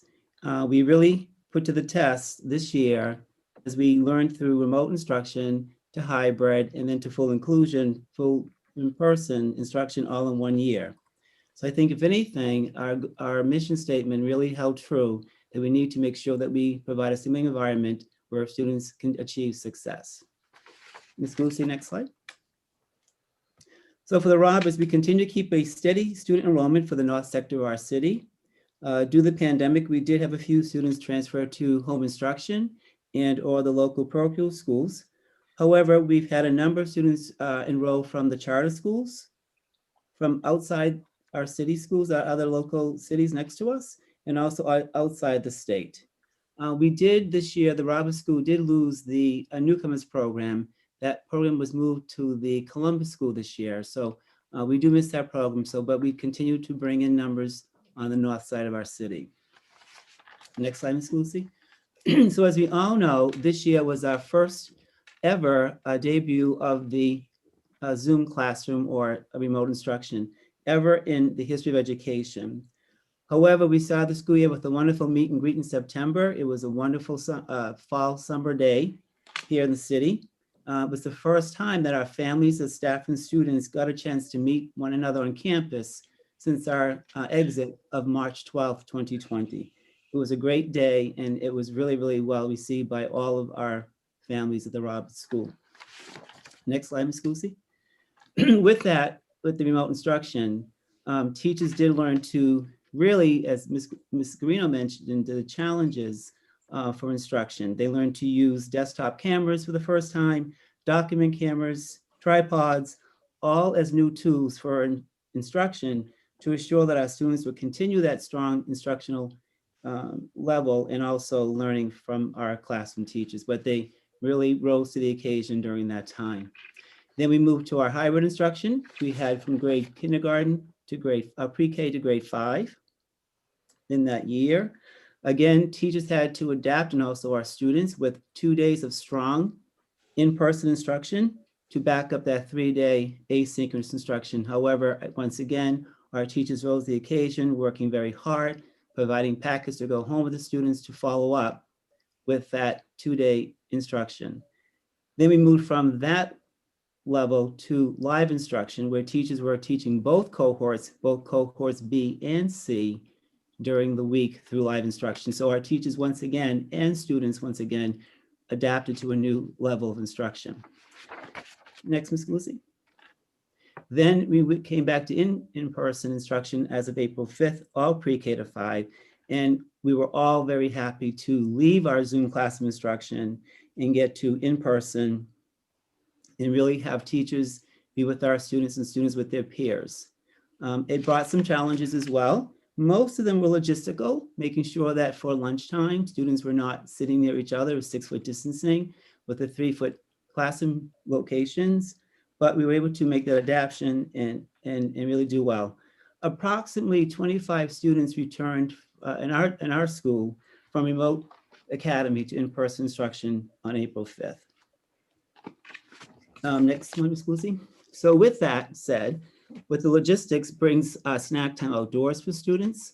So if you are passing by the Roberts School, you might see students having snack on the playground, by the kindergarten area, in front of our school. So we've learned to use our limited campus space of the Roberts School effectively so that we can all be together in person, keeping those safety measures for COVID-19. Next, Ms. Lucy. So with that, in-person instruction brought us back to music not being remote and students being able to have instruction with Mr. Connor. Here is a grade 5 class, drumming with Mr. Connor. And he was very excited to be back in school, having his students use the hands-on instruments that he provides. And he builds many of them on his own to provide that instruction. So here's grade 5, back in the saddle with their drumming instruction with Mr. Connor. Next slide, Ms. Lucy. Again, in-person instruction once again with Mr. Ferranti. This is a kindergarten class, finally being back in the gymnasium, having our instruction with the teacher right in person versus looking through a Zoom camera. So quite excited to see that happen back on April 5th and moving forward. Ms. Lucy, next slide. Here's our class, again, with Ms. Shanley. And here the students are making a paint and tape. It's almost like a mosaic or a stained glass window project. The PTO provided every student with this project, both in person and remote. And here the students are working on their mosaic that, again, provided by the PTO. All materials by the PTO. Next slide, Ms. Lucy. Not to forget remote instruction. So that continues with our remote academy. Here, the classroom teachers will come into the building every so often, a few weeks in between, providing all the materials to go home for the remote students. The packets will include science materials. There are cups in there, there's soil, there may be seeds, math mats go home. All the hands-on materials are still being provided to our students by the teachers at home for their science instruction in math and literacy. Next slide. So here you see that at the Roberts School, 8 students participated in Dr. Edward Vinson's Poetry Challenge back in the earlier part of our school year, And we did have a visitor from WBZ TV. The journalist Lisa Hughes visited our school. She spoke with Dr. Edward Vincent, and one of our students read his poem that day. And if we have time in school, I'd like to share the video just kind of quick to see that we were pretty busy that day here at the Roberts School. Series Unifying America, we often hear words matter. And in Medford right now, some of the words that matter most are coming from students, kindergartners through high school seniors, sharing their vision for the future in the district's first Unity Poetry Contest. I do not want to inherit a world that does not stay united. But through poetry, 9-year-old Joe Hogan can express what he does want. The world is like blocks. Every time you unite them, they fall down again. If we can unite, the world will be like Legos. They stay together. Then I would want to inherit that world because it is united. So what are we, a Lego or building block? We cannot be both. That was the recurring theme. How can we come together? How can we be unified? Medford School Superintendent Dr. Maurice Edward Vincent announced the poetry contest the day after President Biden's inauguration. There's something that's, I don't know, healing about writing a poem. And art is beautiful. And students who are choosing to be poet artists, they're expressing themselves through the written word. If we reconcile our differences with many voices and choices, we can accomplish preferences for peace. 10-year-old Ibrahim Ahmad submitted 3 poems, fully embracing the theme. You can always accomplish unity. You just need a group of willing people. Inaugural poet Amanda Gorman planted the seed. There is always light if only we're brave enough to see it. Inspiring Medford students in a special way. Gorman spoke at Medford Middle School in 2019. A powerful voice for inclusion, she's found a fan in 11-year-old Violet Bell. What does it mean for you? Not separating people into different categories and groups, and just like we're all humans, so we should treat each other like that. Violet's poem ends like this. Their hands join, their voices soaring, singing as a community, black, white, gay, bi, singing in unity. Do you think that someday you will experience the world that you want to inherit? I think so. If I don't, I'll definitely try and do that for my kids. Based on the entries she's received so far, Dr. Edward Vincent doesn't think it's that far off. It has been filling my bucket, reading these poems and just giving me such encouragement and such hope. They realize what was happening before wasn't working. They want to make the world a better place. And I believe that this is the generation that is going to be able to do that. Now, the deadline for entries in the Mustang Unity Poetry Contest is next Monday. The 2 winners, 1 hybrid learner, 1 remote learner from each age group, will present their poems, the winning poems, at a school committee meeting next. Thanks, Ms. Galusi. So as you can see that the poetry continues in our schools, and our friend Joseph, I asked the students the other day in the lunchroom setting, anything special happening that you're going to do for Moms on Mother's Day, and his answer was he was going to write his mother a new haiku poem for Mother's Day. So Joseph continues to bring his poetry love every day into the school year. Ms. Lucy, next slide, please. As Dr. Edward Vincent mentioned, we had Super Robertsman visit our school on April 28th, and his message was to congratulate all the students for their perseverance of the school year, from moving from our remote setting to our hybrid, back to smaller remote, then back to in-person 5 days. I think if anything, perseverance is one of our words that is a key vocab word for the schools and our students this year. Oh, interesting enough, we didn't know that, but we selected the day because we thought it'd be good to do it right after the vacation week somewhat. But consequently, it was the National Superheroes Day that day, so I didn't know that. And another little sidebar, we worked very well with the vocational technical school, Mr. Chad Fallon, and one of our high school seniors in the graphic arts department designed our superheroes card. So we're quite pleased to invite the students to work with us at the Voc School, the vocational CTE. Next slide, Ms. Lucy. PTO has been very active this school year, even though the pandemic has kept them somewhat working from home or working in the evenings when kids aren't in the building. But again, once again, they have always proven to be such supporters of Roberts School. Teacher Appreciation Lunch was held last week. There was a luncheon provided to the teachers, all staff, and all teachers received a wonderful gift card from the PTO. This year, they have provided every youngster from pre-K to grade 5 with Scholastic magazines. So every youngster this year has, every child, every classroom has a subscription for the Scholastic News magazine, courtesy of the PTO. And they also provided each classroom and staff with a sanitation kit, which included a hand sanitizer, paper towels, tissues, and disinfectant wipes for every classroom and every teacher that has a classroom setting. So we thank you, the Roberts School PTO, and again, the superhero pencils was part of their contribution to our Superhero School Spirit Day. Next slide, Ms. Lucy. For the Roberts School, so last year it was kind of interesting because of the COVID, but the Roberts School did receive the 2020 Central Region Exemplary Program Award winner for the MassDOT Safe Routes to School program. And we received the School Goal Level Partner Award and plaque in 2020. Special thanks to Ms. Reinhold, two of our parents, and Ms. Sarah McGivern in their committee in working with our Walking Wednesdays each month. And also the City of Medford and the Roberts Elementary SRTS infrastructure project was approved with a project plan date of 2025. And I think the mayor can probably update somehow, but that's a plan for the city to remodel and revise the Fellsway. So it's a lot safer for walking. And there's been some discussion. Our last meeting was held, I believe, last December versus via Zoom. We've tried to get together some walking Wednesdays or walking days to go over and do it in person, but because of COVID, it's kept us to our offices and done mostly through the virtual meetings.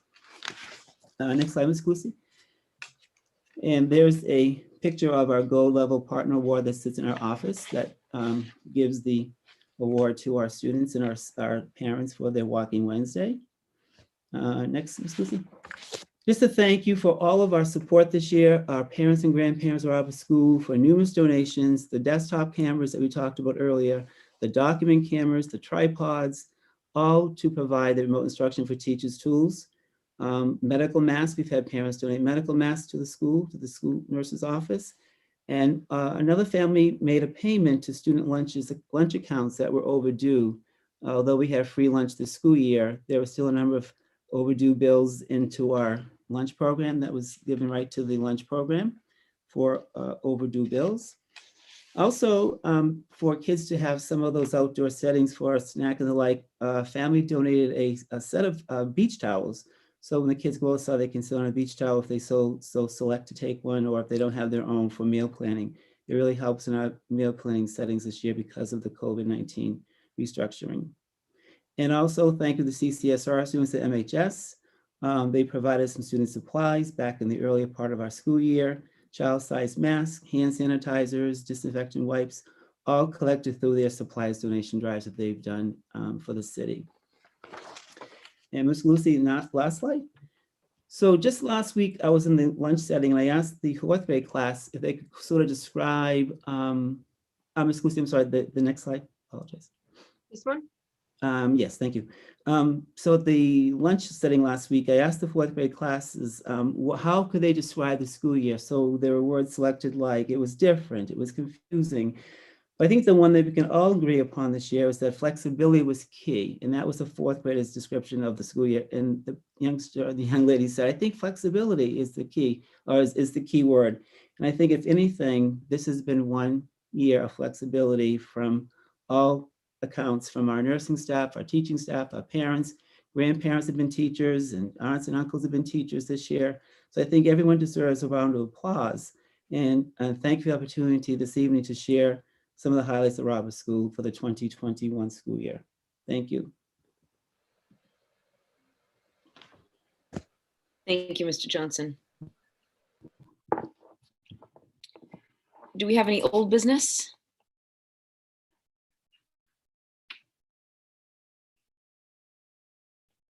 No old business. Communications? Number 11, new business. ad hoc report request.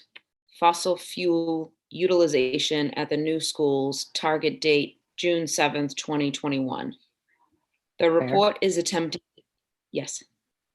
Member If Russo. you don't, I'd be happy to skip the reading of that, if that's acceptable, unless you'd like to. It's 3 paragraphs, so might as well read it so everybody can understand it. Thank you.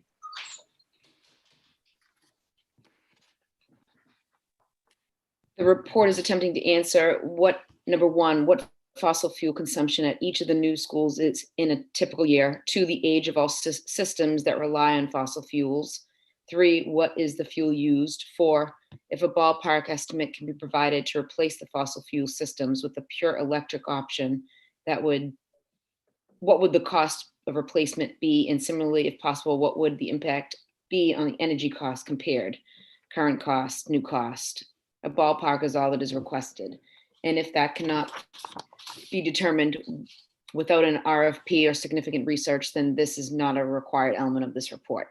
Background, as the federal and state governments have moved on fossil fuel reduction, in Medford has landed on the top 10 communities in Massachusetts on our energy reduction.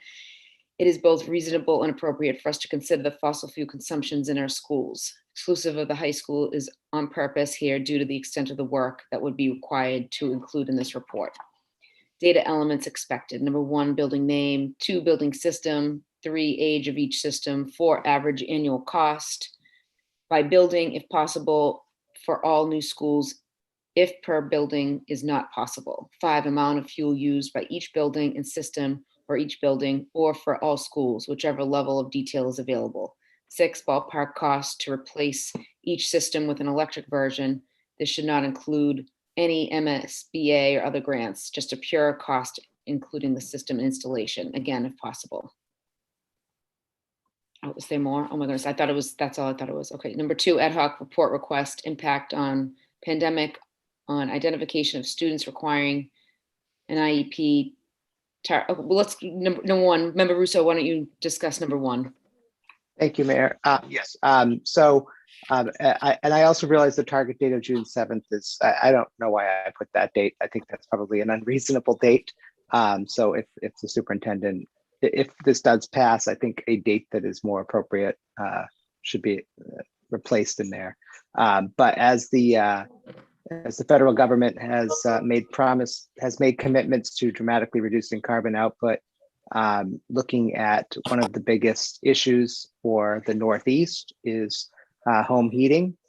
And so we cannot just look at the high school as a whole. It's an entirely different problem, but our quote new schools should actually be technically simpler to get off of fossil fuels because of the newer age of them. So that's what this report is for, to try and find out where are we so we could move us along this path of no longer relying on fossil fuels, because I was thrilled to see the city listed in the top 10 in the state. So thank you. Thank you, Member Russo. Member Van der Kloot, then Member Kretz. Yes, I just had a question. So Paul, I thought if you're asking for a report like this, we're sending it to the superintendent and she will tell us what the timeline and whether it's doable should be, right? Isn't that according to our policy? I actually used the policy and the form to submit this. Yeah, I mean, the policy is baked into the actual form and I just clicked on it and followed through. Let me just look at it real quick. But you put a date in, and I thought that the idea was to ask the superintendent for a reasonable timeline. Correct. Okay. Yes, the date was to when it was to be on the agenda. I think that must be why there's a date. The target date is June 7th. I don't know. But oh no, the form does ask for when is the target date. When would I like it? I don't know why I put June 7th, because that's obviously impossible. I certainly support the motion. I just think in keeping what we're doing is we're asking the superintendent to say, when is a reasonable time for us to get this report back? Right. So I'll make a motion that we send it to the superintendent's office so that we can find out when a reasonable time to get the report back is. I think it's worthwhile doing for every, to find out the information. Okay, I just so you're don't know gonna about the timeline. Mayor, Member Rousseau and then Member Kretz. sorry. Thank you. I'm looking at the actual policy and it says that we have to approve that we even would want the report before we ask the superintendent to determine that. Okay. If as a majority, we don't even want the report, asking the superintendent to figure out how much work it is putting the cart before the horse kind of thing. So, Okay. So the motion is to So find you'd out like to amend the motion as it relates to the date, Member Van de Kloot. You want to eliminate the date and just put it in there. If this is approved, could the superintendent report back to us by June 7th on when this could be provided to the school committee? Yes, absolutely. Member Kretz? Yes, I just have questions because I'm not sure, like, I understand this resolution. I'm not an expert in fossil fuels. I did find out that we use natural gas to heat our buildings. Sorry, shoot. That's okay. Sorry. No bark. So I do think it would take the administration some time. Some time to get a request like this, especially, sorry, I just stepped on the squeaky ball. Where we are with what we're doing with the budget and the closeout of the end of the school year. I'm sorry, let me just. So also what I know just from being a homeowner, and I have electric, not for my heating system, but I know that electric is one of the most expensive heating methods, in that there is a service fee increase that, extends from January to May 1st. So I reached out to some city councilors, just about fossil fuels versus electric, and, electric is one of the most expensive heating, mechanisms. So the way I was reading this resolution is that you want to go to an all electric heating component. It seems like I really don't understand the resolution. Mayor? Member Rousseau? None of us should be using any fossil fuels within 25 years. And it may be cheaper, but there is absolutely no way we're going to meet our climate goals. It is not going to happen if we are only concerned about the price. So this report is to find out what's it going to cost to convert, so that when the federal government presumably comes out with legislation that's actually in Congress now and says, okay, we have $1 trillion to start converting public buildings, we don't then begin the process of finding out, well, what does it cost? So that we're not waiting 2 years after the money becomes available. Instead, we've figured it out that it's going to cost $1 million to convert all of our heating systems in the new schools to an electric option. And that the impact on the budget is going to be a doubling of the cost of utilities. I don't know that I'm just making up numbers. And I think it would be nice if we were prepared, because this is literally a major piece of legislation in Congress right now. And the outcome of that is going to be money for, I don't know if it's going to be individual homeowners or it's going to be public buildings, but getting us off of fossil fuels is the only way there's going to be a planet so that we can live on. So that's the goal. This is not a resolution to take us off of fossil fuels.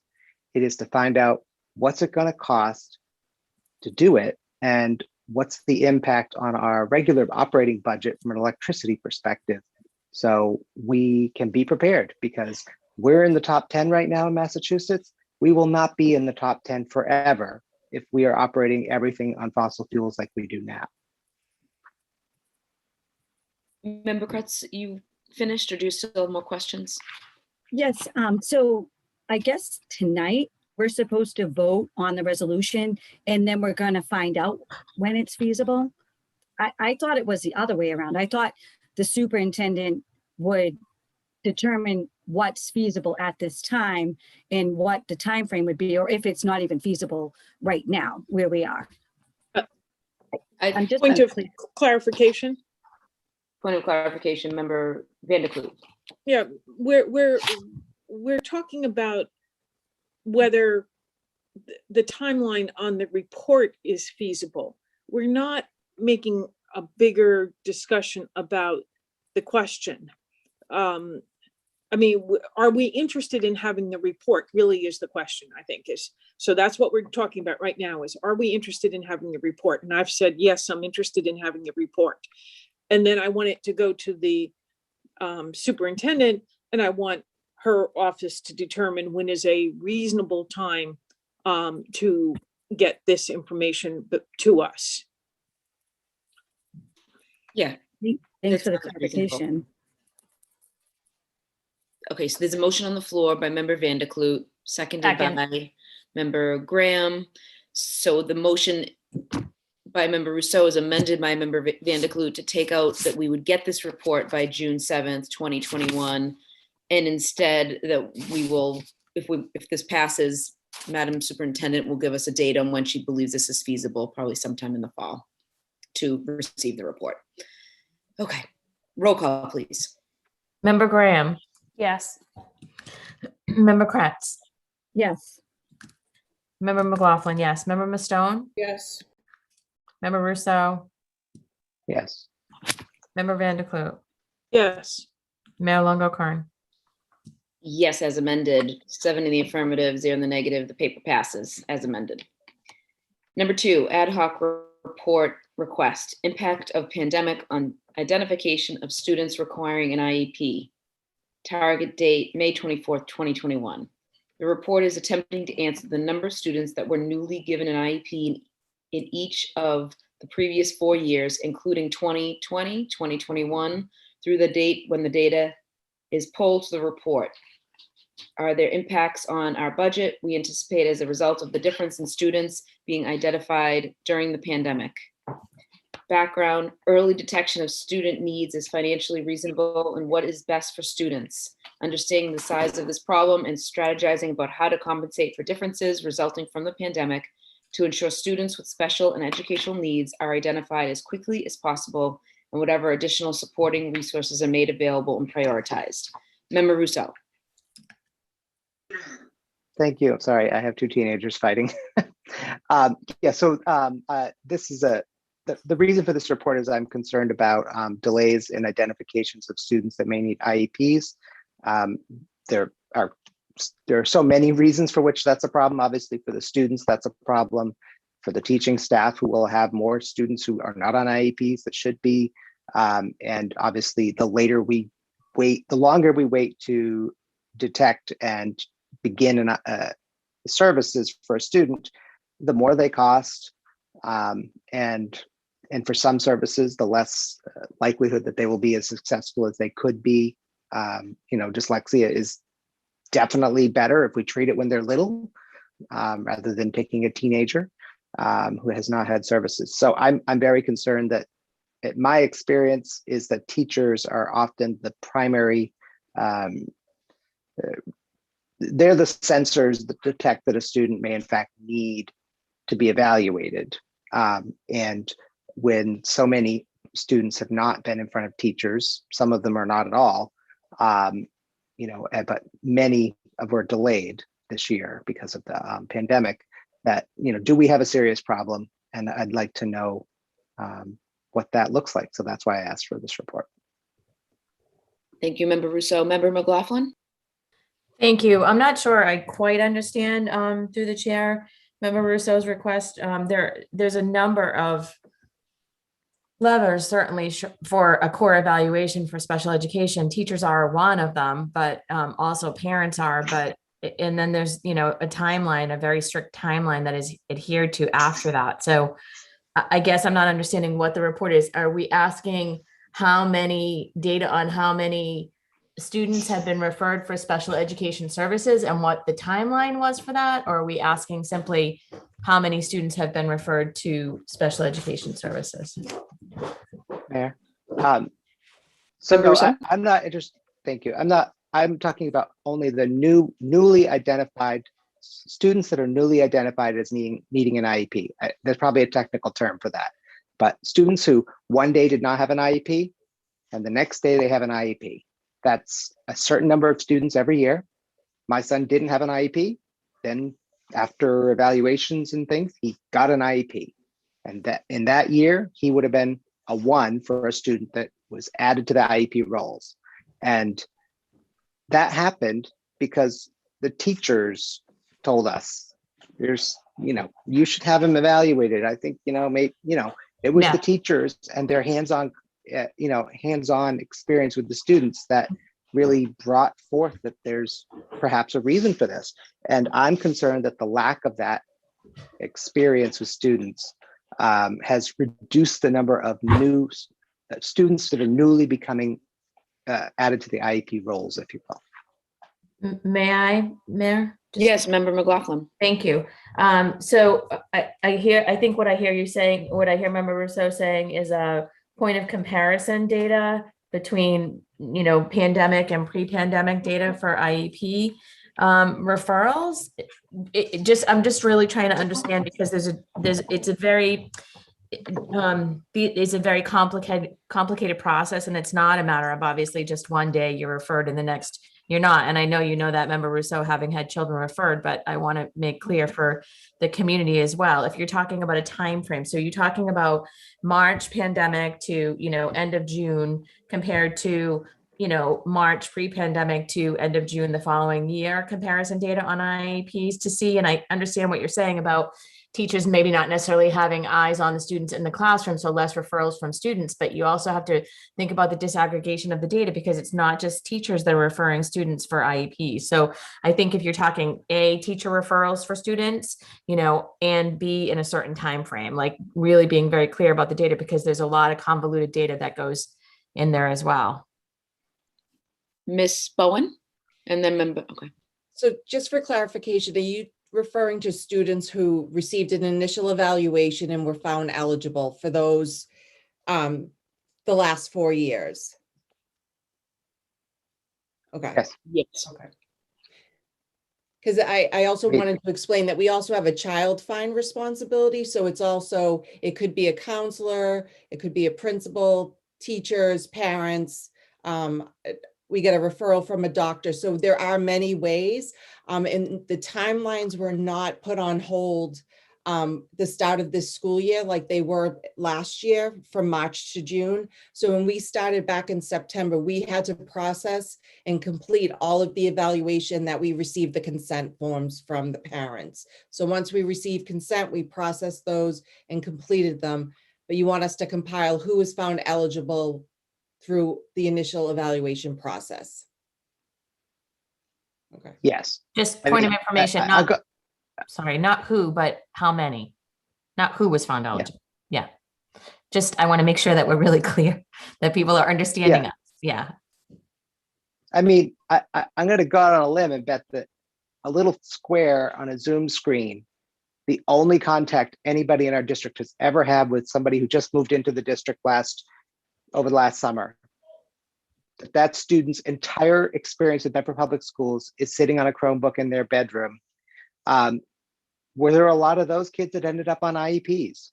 I mean, I'm not asking you to do that level of analysis, because I think that's really too much, because some kids then ended up coming in and then some were 2 days, like it's just too complicated.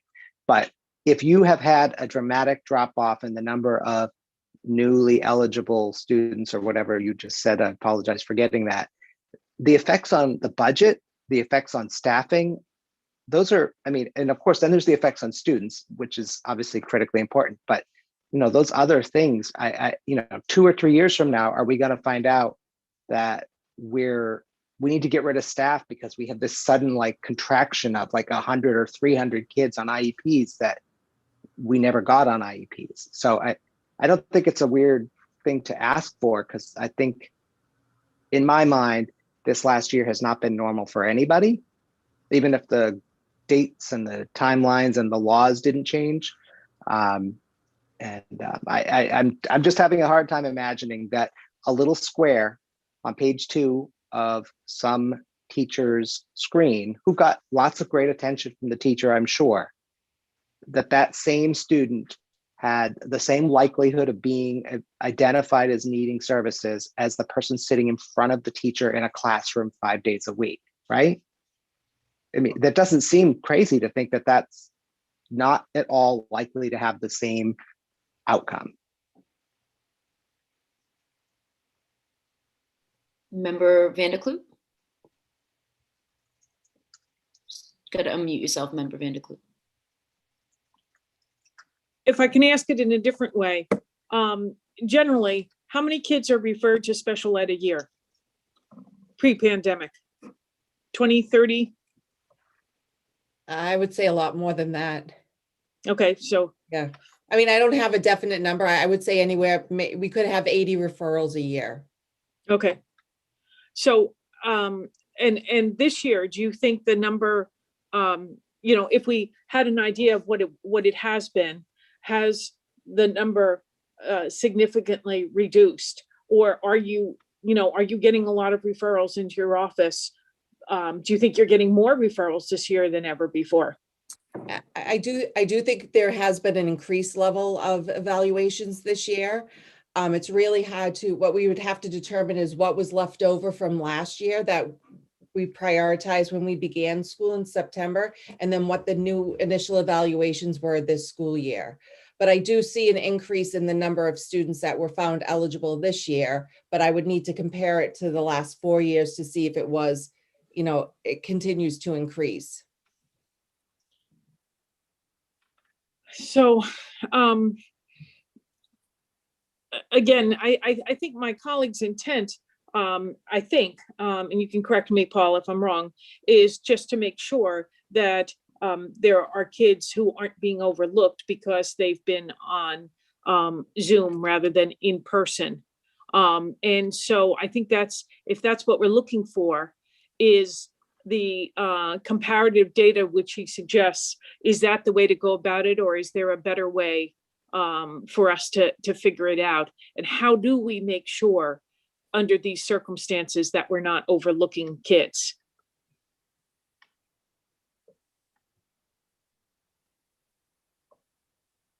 Thank you, Member Vanderkloot. Is there a motion on the floor? Oh, Member Kretz, I'm sorry. I just had a question. Yes, so Oh. Where'd you go? Wait, Member Kretz, just gotta unmute yourself. Oh, okay, sorry. I thought I did. I must have clicked it off again.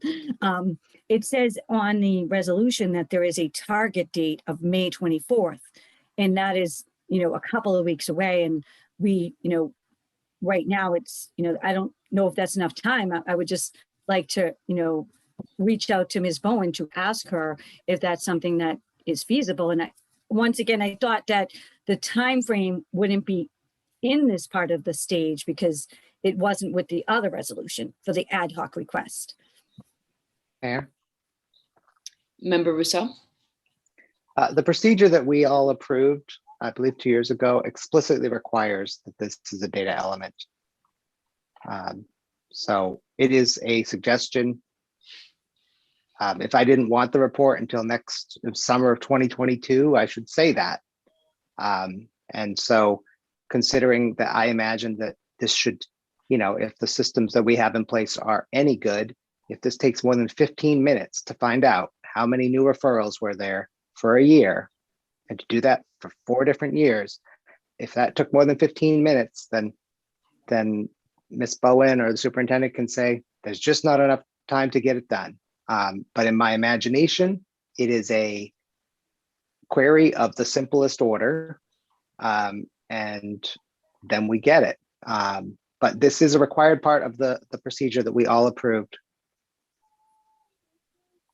So Ms. Bowen, is that reasonable, or do you need a little more time? If I would like to request a little more time. We're in the process of planning for extended school year programming.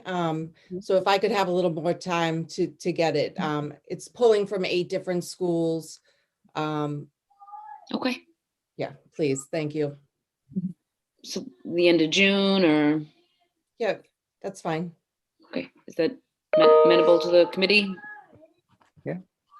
Eric, I'm sorry, I think Ms. Bowen's point about needing to take into account referrals that were put on hold in the spring of 2020. There's also the fact that if there is any type of discrepancy, to which I don't know that there would be, and our obligations are the same regardless of whether a student is attending school virtually or not.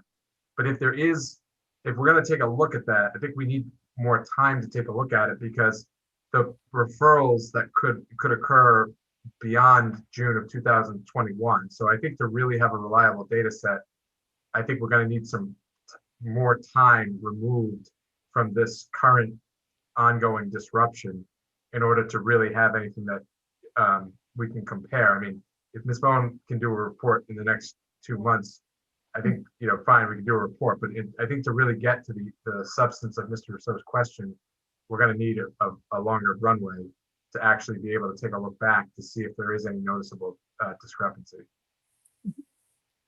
Fair. Member Rousseau? Thank you.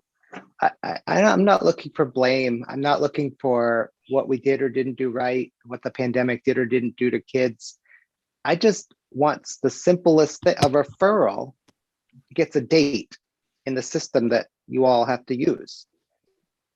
I mean, if there's no drop off in referrals, and you're telling me, even though I'm hearing from a special ed teacher, that, you know what, the kids that were just little boxes for most of the school year who just showed up in April are shocking some of the teachers, because they didn't know the student.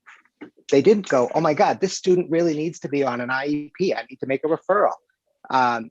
Because when you're just a little box, you're not, as much as the teachers work their hardest, they're not a full person. They don't have, and they're not 3D. I want to know whether or not we had a different level of referrals going back the last 4 years. Is there in fact a trend unrelated to the pandemic? Are we going down? Are we going up? But I just can't believe that this pandemic, there has been no change in referrals. But also next year, I suspect that everybody knows there will be a dramatic increase in referrals. And an increase from what? I'd like to not just see that there's a bigger budget for special ed. I'd like to know that there's been a dramatic increase in referrals. Here's what it was in the past.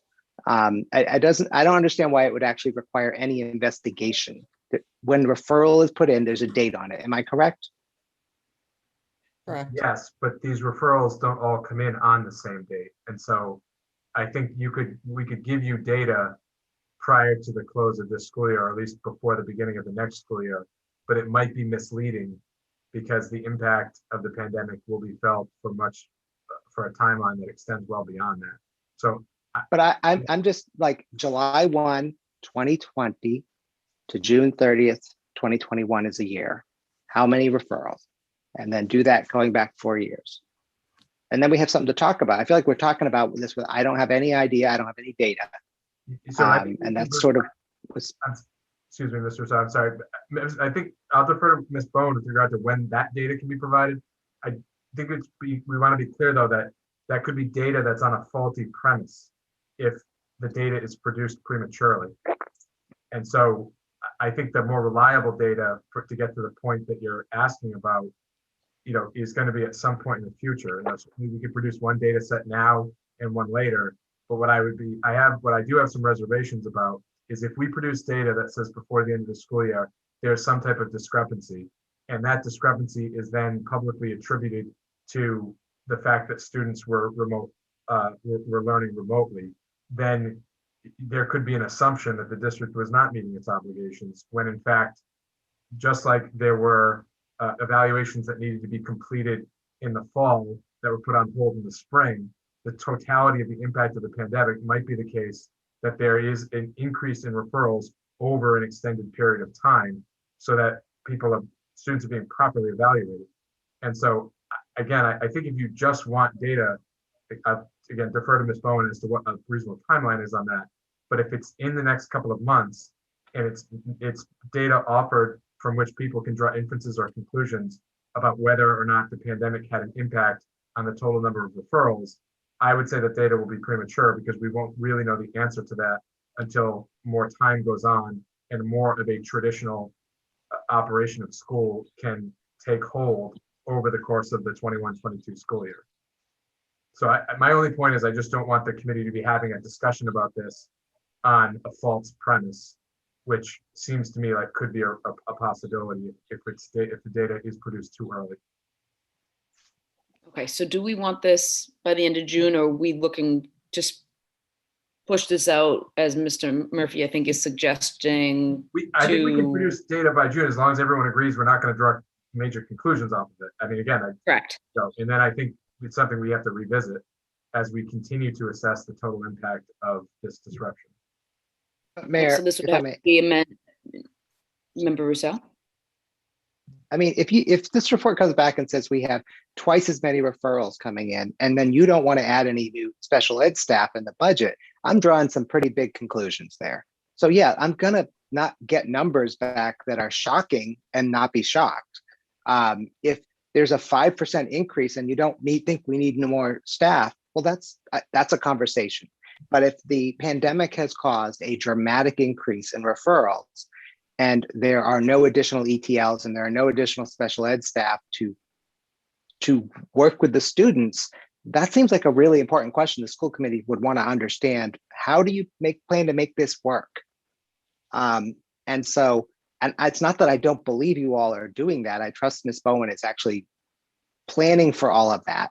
But I just feel completely in the dark about what's going on with kids that are being newly discovered as needing IEPs much, much later than they would have been if we didn't have a pandemic. And what about all the kids that still have not gone to school for a year and a half now?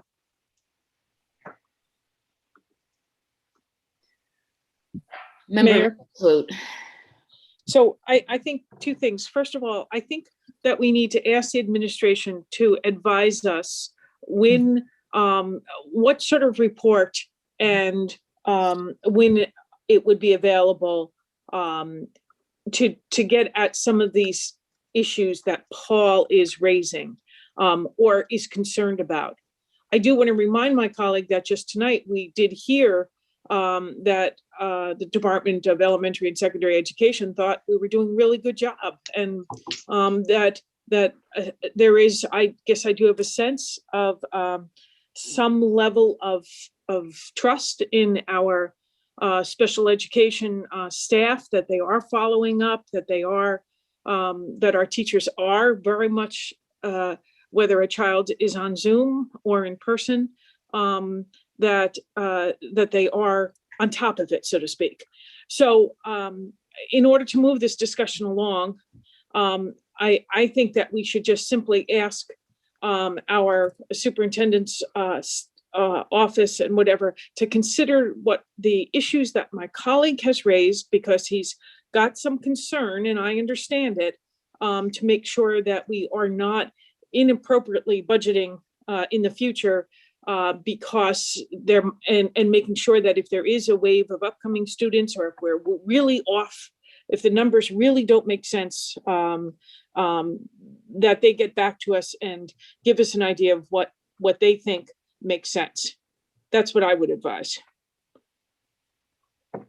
So so Paul's got a motion on it on the floor. I would amend it and ask that the superintendent's office give us, come back to us with the suggestion for a report that which would look at data and answer some of the concerns that my colleague has.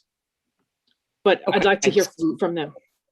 That's okay. So this motion will be amended to send to the administration, Dr. Edward Vincent and the administration, to discuss what data they can give us by June. I haven't said by June, but discuss what data they can give us and what suggestions they have for reports. For time, for reports and time frame. Okay, Yeah. motion on the floor as amended by Member Van de Kloot. Is there a second? Second. Seconded by Member Rousseau. Roll call. Member Graham, Yes. Member Kretz, Yes. Member McLaughlin, yes. Member Mustone, Yes. Member Rousseau, Yes. Member Vanderklut, Yes. Mayor Longo Kern. Yes, 7, as amended, the motion passes, 7 in the affirmative, 0 in the negative. School committee resolutions, condolences. The Medford School Committee expresses its sincere condolences to the family of Mr. Dennis Moriarty.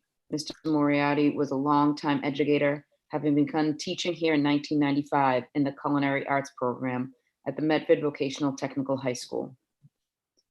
The Medford School Committee expresses its sincere condolences to the family of Robert McGovern. Mr. McGovern was the father of elementary school teacher Patrice McGovern Madigan. Medford School Committee expresses its sincere condolences to the family of Mr. Thomas Cangiano. Mr. Cangiano was the uncle to Mrs. Denise Chiesa Mahoney, former administrative assistant to the superintendent of schools.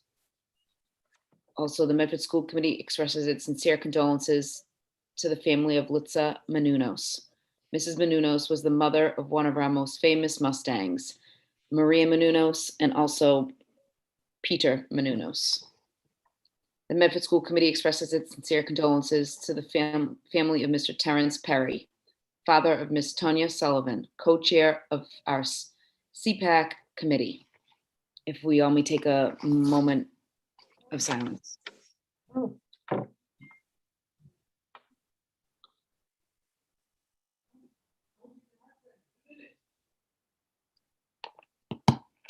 Thank you. Motion to adjourn. Motion to adjourn by Member Second. McLaughlin, seconded by Member Vanderklut. Roll call. Member Graham, Yes. Member Kretz, Yes. Member McLaughlin, yes. Member Mustone,